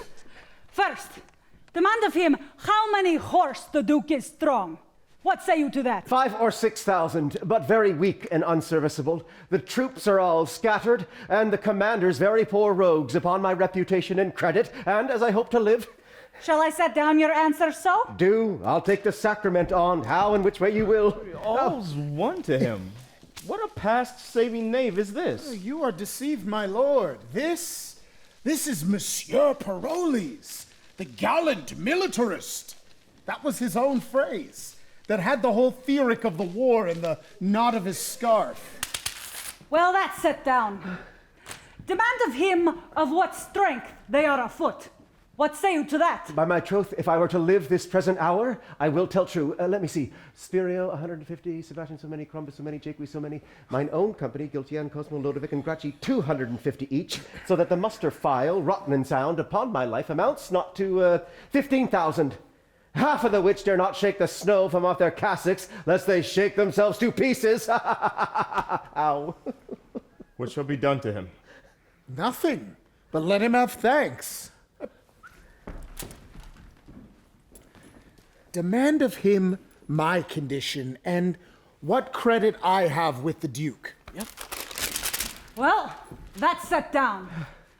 You shall demand of him whether one Captain Dumaine be in the camp. Upon my knowledge, he is, and lousy. Nay, look not so upon me. We shall hear of your lordship anon. What's his brother, the other Captain Dumaine? What did she ask him of me? What's he? He ain't a bird of the same nest. He excels his brother for a coward, yet his brother is reputed one of the best that is. In a retreat, he outruns any lackey. Merry, and coming on, he has the cramp. Nay, by your leave, hold your hands. What's his reputation with the Duke? Well, the Duke knows him for no other but a poor officer of mine, and writ to me this other day to turn him out of the band. Well, I think I have his letter in my pocket. Mary, we'll search. In good sadness, I do not know. Either it is there, or it is upon a file with the Duke's other letters in my tent. Ooh, here it is. Here's a paper. Shall I read it to you? I do not know if it be it or no. Diane, the count's a fool and full of gold. That is not the Duke's letter. That is a warning to a proper maid in Florence, one Diana, to take heed of the allurement of one Count Rossillion, a foolish, idle boy, but for all that, very rottish. I pray you, put it up again. Nay! No! I shall read it first by your favor. My meaning, I protest, was very honest in the behalf of the maid. For I knew the young count to be a dangerous and lascivious boy. Damnable, both sides rogue. When he swears oaths, bid him drop gold and take it. After he scores, he never pays the score. Half won is match well made, match and well make it. He ne'er pays after debts, take it before. And say a soldier, Diane, told thee this: men are to mell with, boys are not to kiss. For count of this, the count's a fool, I know it, who pays before, but not when he does owe it. Thine, as he vowed to thee in thine ear. Parolles. He shall be whipped through the army with this rhyme in his forehead. This is your devoted friend, sir. The army-potent soldier. I could endure anything before but a cat. And now he's a cat to me. I perceive, sir, by the general's looks, we shall be fain to hang you. Yeah, my life, in any case. Not that I am afraid to die, but that my offenses being many, I would repent out the remainder of nature. We'll see what may be done, so you confess freely. Therefore, once more to this Count Rossillion. What is his honesty? He will steal an egg out of a cloister. For rapes and ravishments, he parallels the centaur. He professes not keeping of oaths. In breaking them, he is stronger than Hercules. He will lie with such volubility that you would think truth were a fool. I have little more to say of his honesty. He has everything an honest man should not have. What an honest man should have, he has nothing. He hath outvillained villainy so far that the rarity redeems him. A pox on him. He's a cat still. If your life be saved, will you undertake to betray the Duke of Florence? Aye, and the captain of his horse, Count Rossillion. I'll whisper with the general and know his pleasure.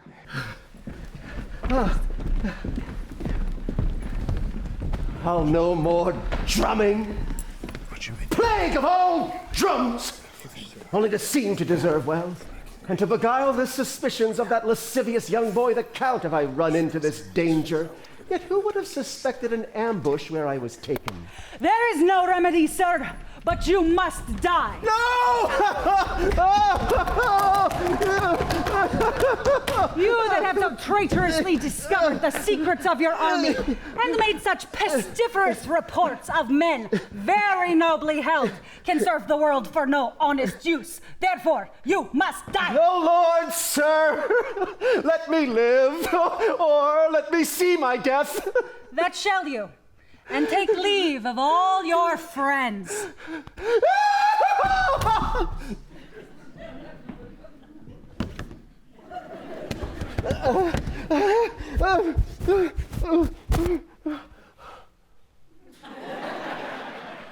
So, look about you. Know you any here? Good morrow, noble captain.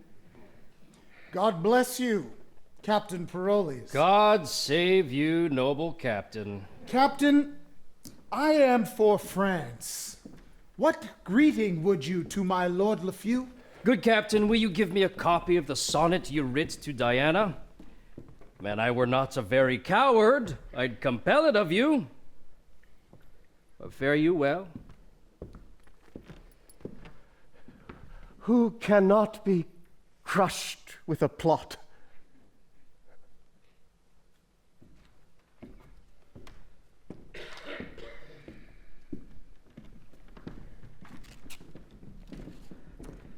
You are undone, Captain. All but your scarf. That has a knot on it yet. Fare you well, sir. I am for France, too. We shall speak of you there.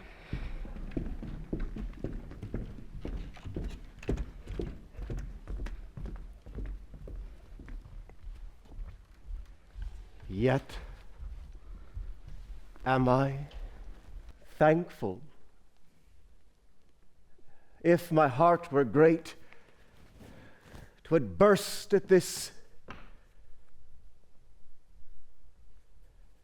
Captain, I'll be no more.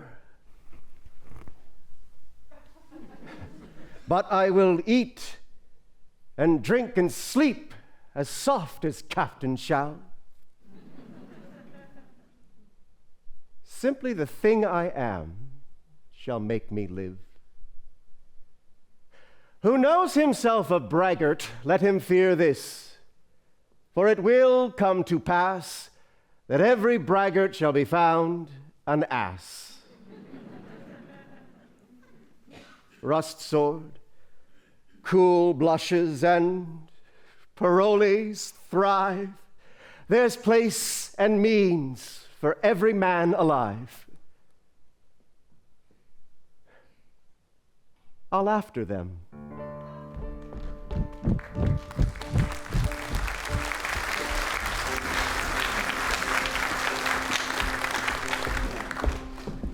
You may well perceive I have not wronged you. His Royal Majesty the King of France shall be my surety, for whose throne 'tis needful ere I can perfect my intents to kneel. Time was I did him a desired office, dear almost as his life. I'm informed his grace is at Marseille, and to that place we have convenient convoy. You must know I'm supposed dead. The army breaking, my husband hies him home, where heaven aiding, and by the leave of my good lord the king, will be before our welcome. Gentle madam, you never had a servant to whose trust your business was more welcome. Nor you, madam, ever a friend whose thoughts most truly labor to recompense your love. Doubt not, but heaven hath brought me up to be your daughter's dower, as it hath fated her to be my helper and motive to a husband. But oh, strange men, that can such sweet use make of what they hate, when saucy trusting of the cozened thoughts defiles the pitchy night. So lust doth play with what it loathes for that which is away.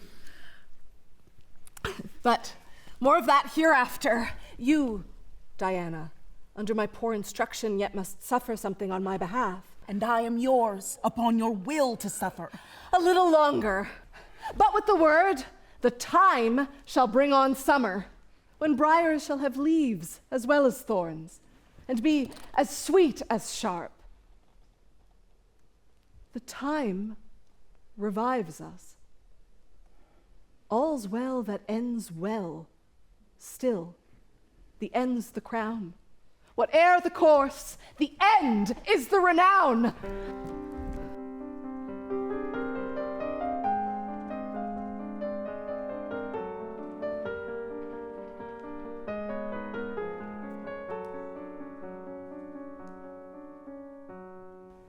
No.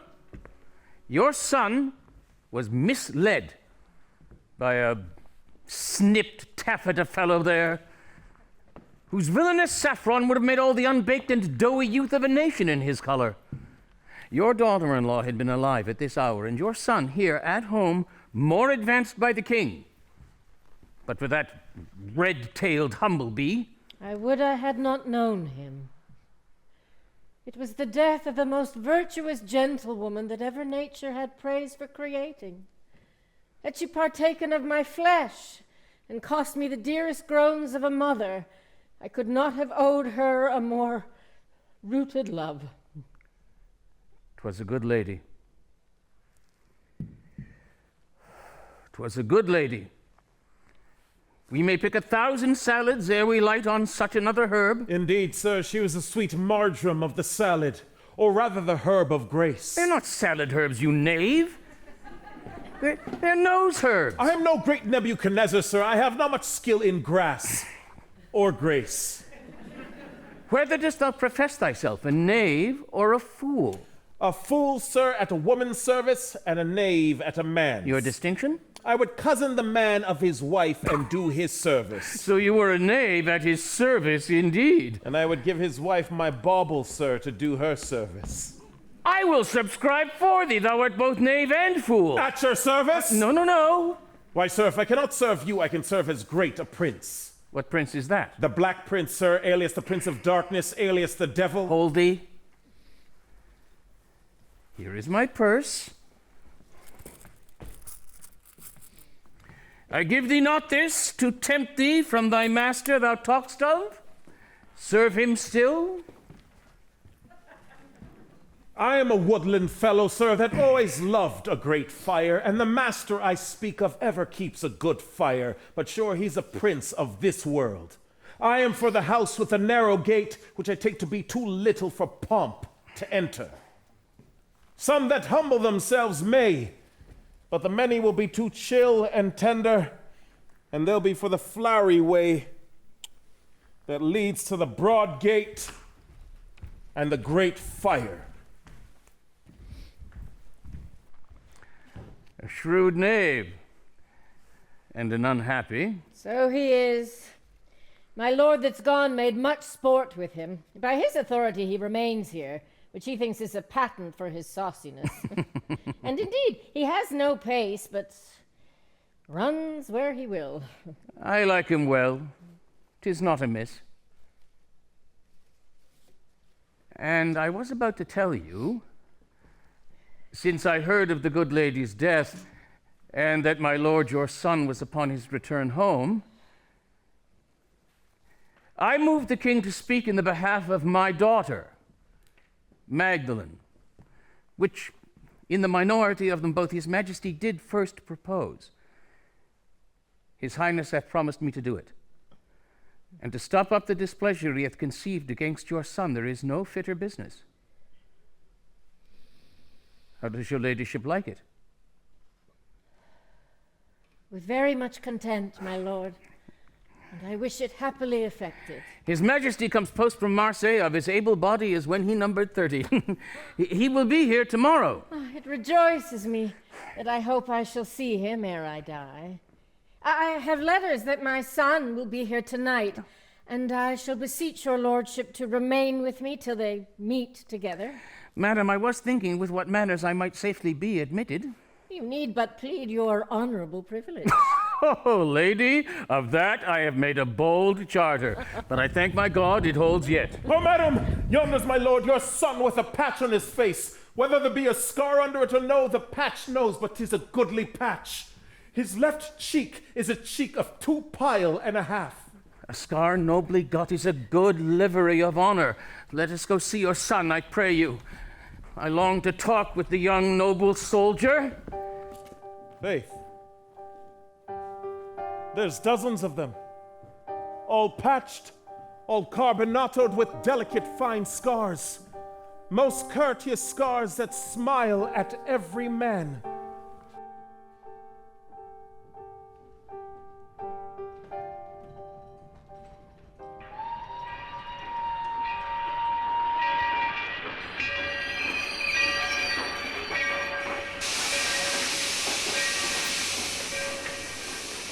But this exceeding travail day and night must wear your spirits low. We cannot help it, but since you've made the days and nights as one to wear your gentle limbs in my affairs, be sure you do so grow in my requital, as nothing can unroot you. In happy time, this man may help me to his majesty's ear if he would spend his power. God save you, doctor! And you? Sir, I've seen you in the court of France. I have been sometimes there. I do presume, sir, that you are not fallen from the report that goes upon your goodness, and therefore, goaded with most sharp occasions, which lay nice manners by, I put you to the use of your own virtues, for the which I shall continue thankful. What's your will? That it would please you to give this poor petition to the king, and aid me with that store of power you have to come within his presence. The king's not here. Not here, sir. Not indeed. He hence removed last night, and with more haste than is his use. Oh Lord, how we lose our pains! All's well that ends well, yet, though time seems so adverse and means unfit, I do beseech you, whither is he gone? Mary, as I take it to Rossillion, whither I am going. I do beseech you, sir, since you are like to see the king before me, commend this paper to his gracious hand. I will come after you, with what good speed our means shall make us means. This I'll do for you. You shall find yourself to be well thanked. Whate'er falls more, we must to Rossillion. Here, go. Provide. Here.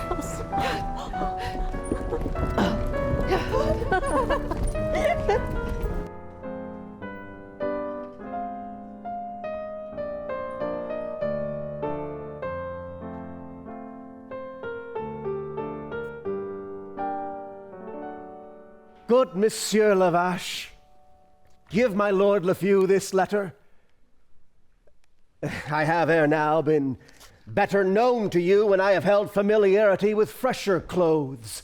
But I am now, sir, muddied in fortune's moat and smell somewhat strong of her strong displeasure. Surely fortune's displeasure is but sluttish if it smells so strongly. Prithee, allow the wind.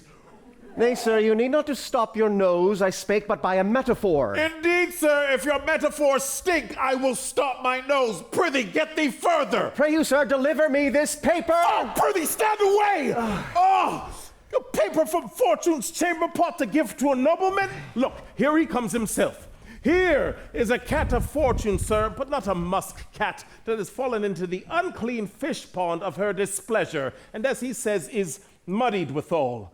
I pray you use this carp as you may, for he looks like a poor, decayed, foolish, rascally knave, and I do pity his distress with my similes of comfort and leave him to your lordship. My lord, I am a man whom fortune hath cruelly scratched. And what would you have me to do, 'Tis too late to pare her nails now.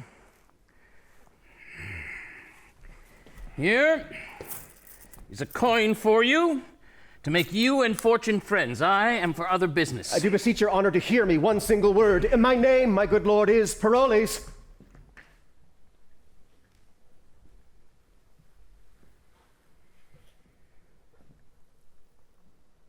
You beg more than a single word, then.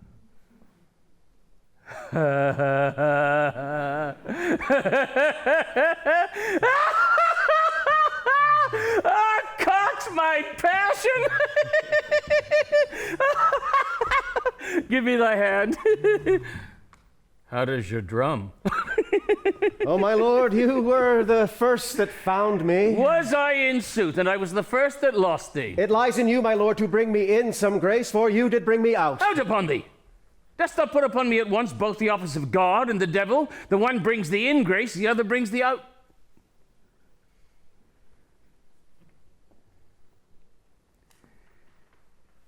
Sirrah, I had talk of you last night.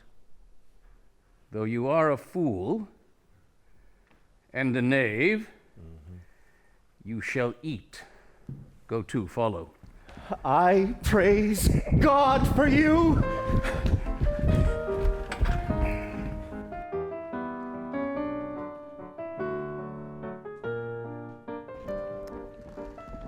We lost a jewel of her, and our esteem was made much poorer by it. But your son, as mad in folly, lacked the sense to know her estimation home. 'Tis past, my liege, and I beseech your majesty to make it natural rebellion, done in the blade of youth, when oil and fire, too strong for reason's force, o'erbears it and burns on. My honored lady, I have forgiven and forgotten all, though my revenges were high bent upon him and watched the time to shoot. This I must say, but first I beg my pardon. The young lord did to his majesty, his mother, and his lady offense of mighty note, but to himself the greatest wrong of all. He lost a wife, whose beauty did astonish the survey of richest eyes, whose words all ears took captive, whose dear perfections hearts that scorned to serve humbly called mistress. Praising what is lost makes the remembrance dear. Well, call him hither. We are reconciled, and the first view shall kill all repetition. Let him not ask our pardon. The nature of his great offense is dead, and deeper than oblivion we do bury the incensing relics of it. Let him approach a stranger, no offender, and inform him so 'tis our will he should. I shall, my liege. And what says he to your daughter? Will he marry? His will he doth submit unto your highness. Well, then shall we have a match? I have letters sent me that set him high in fame. Ah, he looks well on't.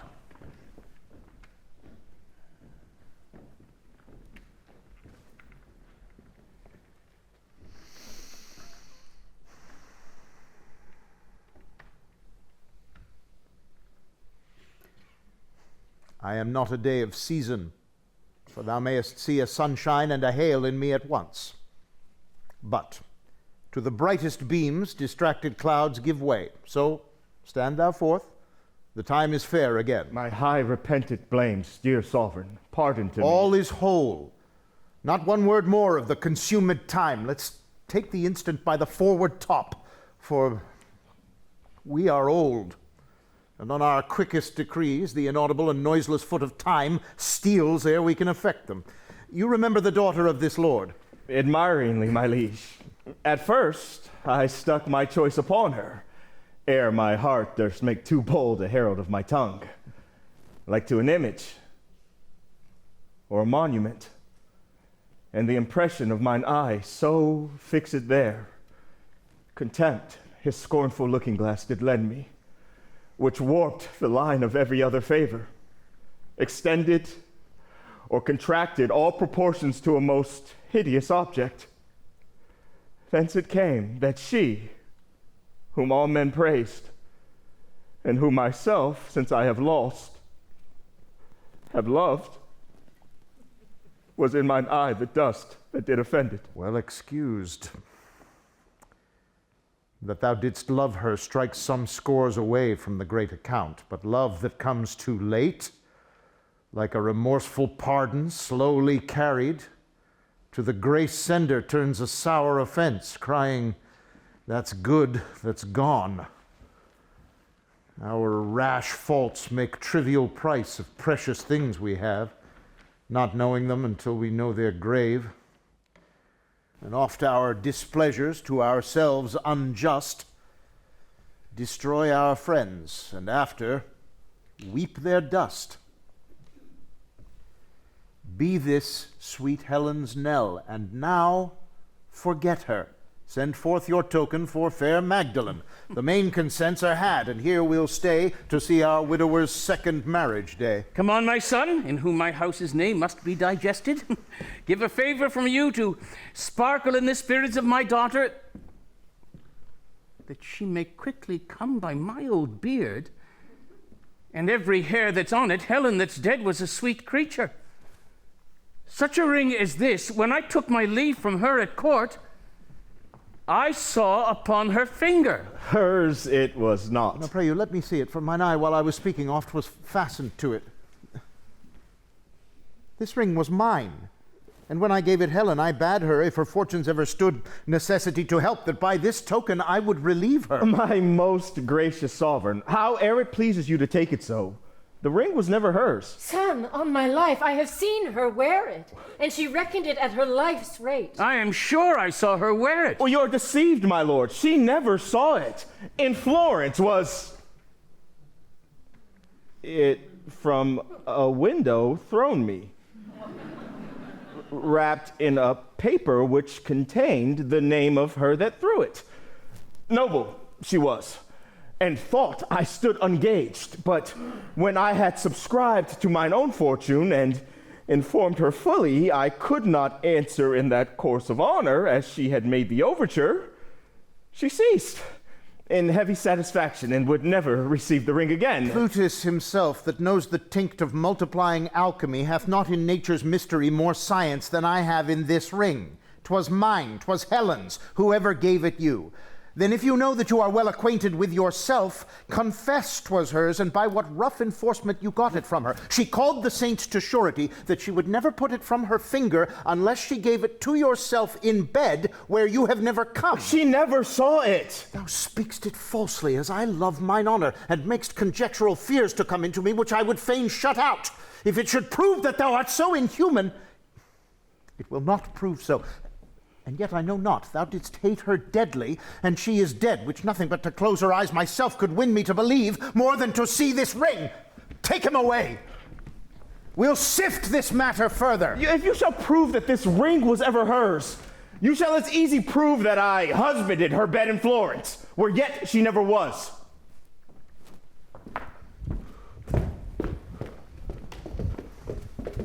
I am wrapped in dismal thinkings. Gracious sovereign, whether I have been to blame or no, I know not.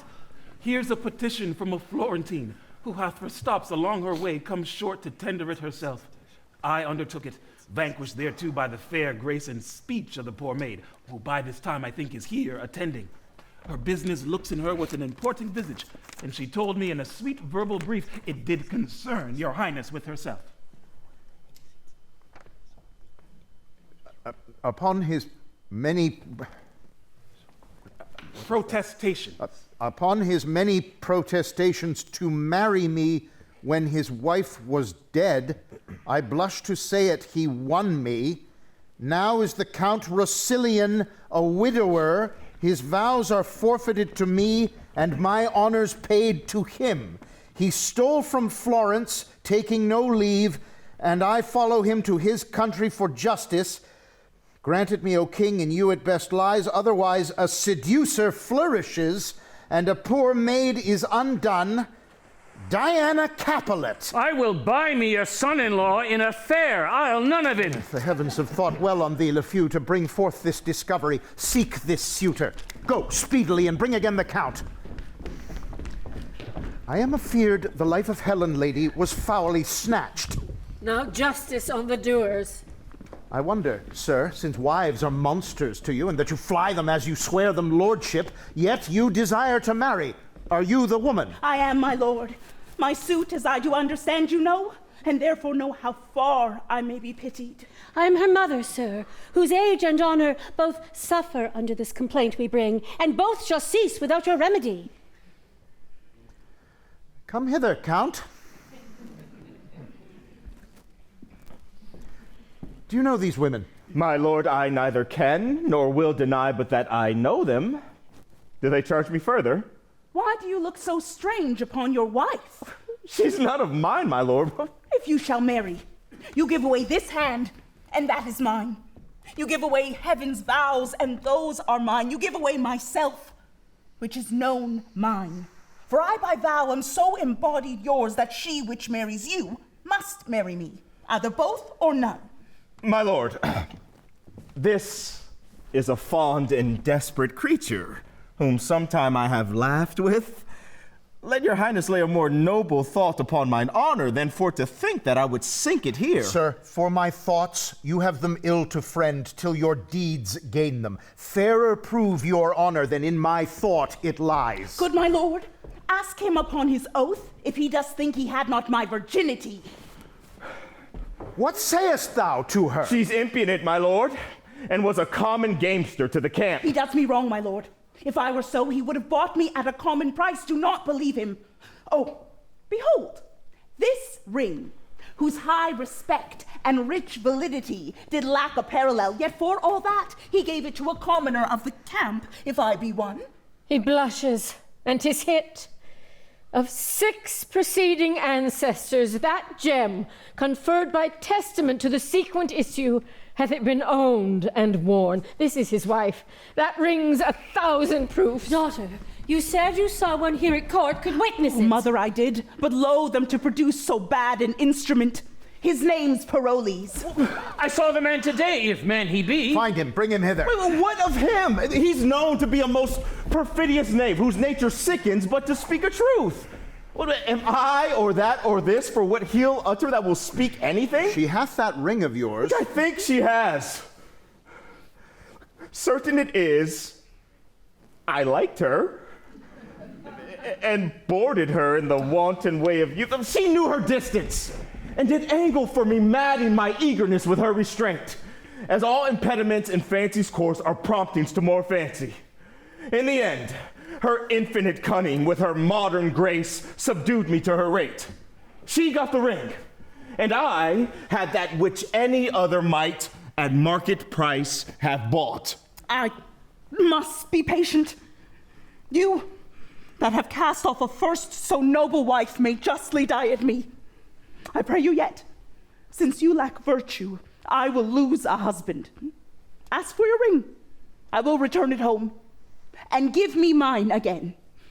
I have it not. What ring was yours, I pray you? Sir, much like the same upon your finger. Know you this ring? This ring was his of late. And this was it I gave him, being a bed. The story then goes false. You threw at him out of a window. I have spoke the truth. My lord, I do confess that the ring was hers. You boggle shrewdly. Every feather starts you.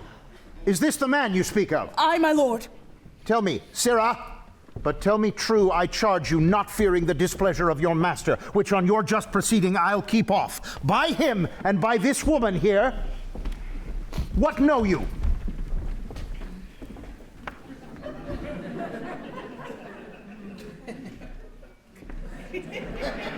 So please your majesty, My master hath been an honorable gentleman. Tricks he hath had in him which a gentleman have. Come, to the purpose. Did he love this woman? Faith, sir, he did love her, but how? How, I pray you? He did love her, sir, as a gentleman loves a woman. How is that? He loved her, sir, and loved her not. As thou art a knave and no knave. What an equivocal companion is this? He's a good drum, my lord, but a naughty orator. Do you know he promised me marriage? Faith, I know more than I'll speak. But wilt thou not speak all thou knowest? Yes, so please your majesty. I did go between them, as I said, but more than that, he loved her. For indeed he was mad for her, and talked of Satan and of limbo and furies and I know not what. Yet I was in that credit with them at that time that I knew of their going to bed, and other motions, and things which would derive me ill will to speak of. Therefore I will not speak what I know. Thou hast spoken all already, unless thou canst say they are married, but thou art too subtle in thy evidence, therefore stand aside. This ring, you say, was yours? Aye, my good lord. Where did you buy it, or who gave it you? It was not given me, nor I did not buy it. Who lent it you? It was not lent me neither. Where did you find it then? I found it not. If it were yours by none of all these ways, how could you give it him? I never gave it him. This woman's an easy glove, my lord. She goes off and on at pleasure. This ring was mine. I gave it his first wife. Well, it might be yours or hers for aught I know. Take her away. I do not like her now. To prison with her and away with him. Unless thou tell'st me where thou hadst this ring, thou tiest within this hour. I'll never tell you. Take her away. I'll put in bail, my liege. I think thee now some common customer. By Jove, if ever I knew man, 'twas you.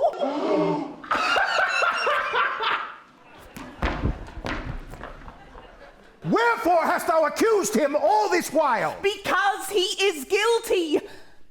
And he is not guilty. He knows I am no maid, and he'll swear to it. I'll swear I am a maid, and he knows not. She does abuse our ears. To prison with her. Oh, good mother, fetch my bail. Stay, royal sir. I am no strumpet by my life. The jeweler that owns this ring is sent for, one that shall surety me. But for this lord, who hath abused me as he knows himself, though yet he never harmed me, here I quit him. He knows himself my bed he hath defiled, and at that time he got his wife with child. Dead though she be, she feels her young one kick. So there's my riddle. One that's dead is quick. And now, behold the meaning.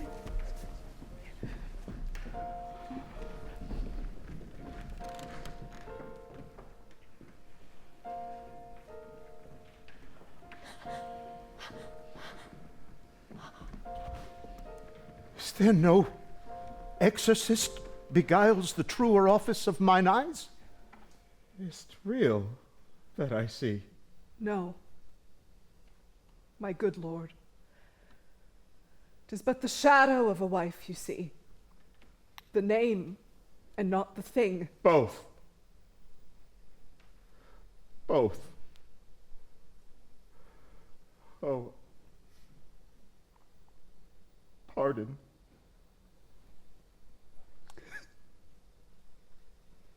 Oh, my good lord. When I was like this maid,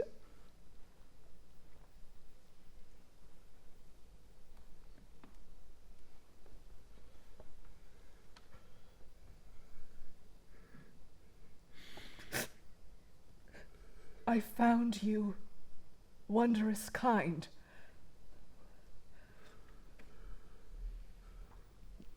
Here's your ring.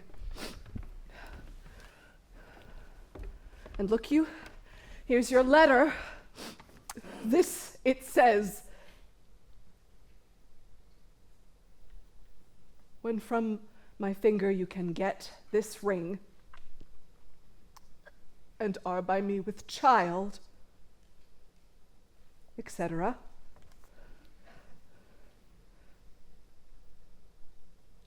This is done. Will you be mine, now that you're doubly one?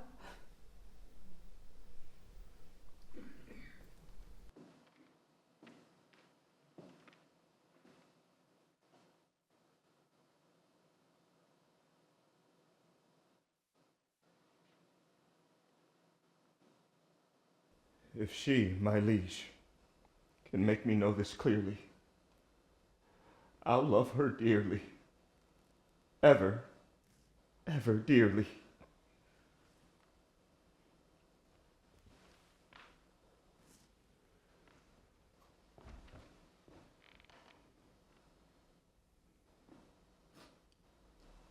If it appear not plain, or prove untrue, divorcing death step between me and you.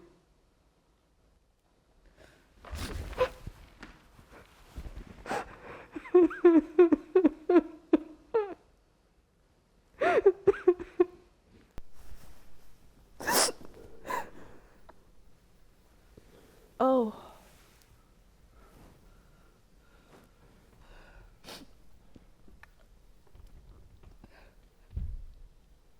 My dear mother. Do I see you living?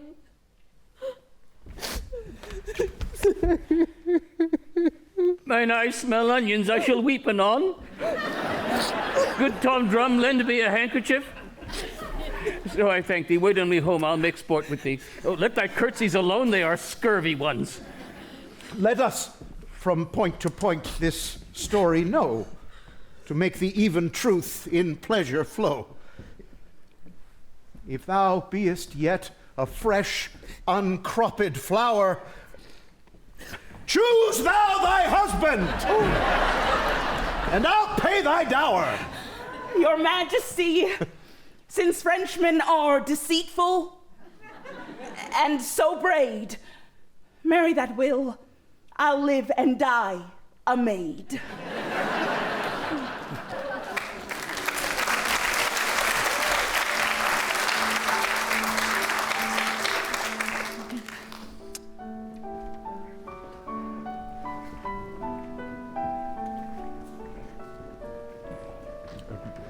Of this and all the progress, more or less, resolvedly more leisure shall express. All yet seems well, and if it end so meet, the bitter past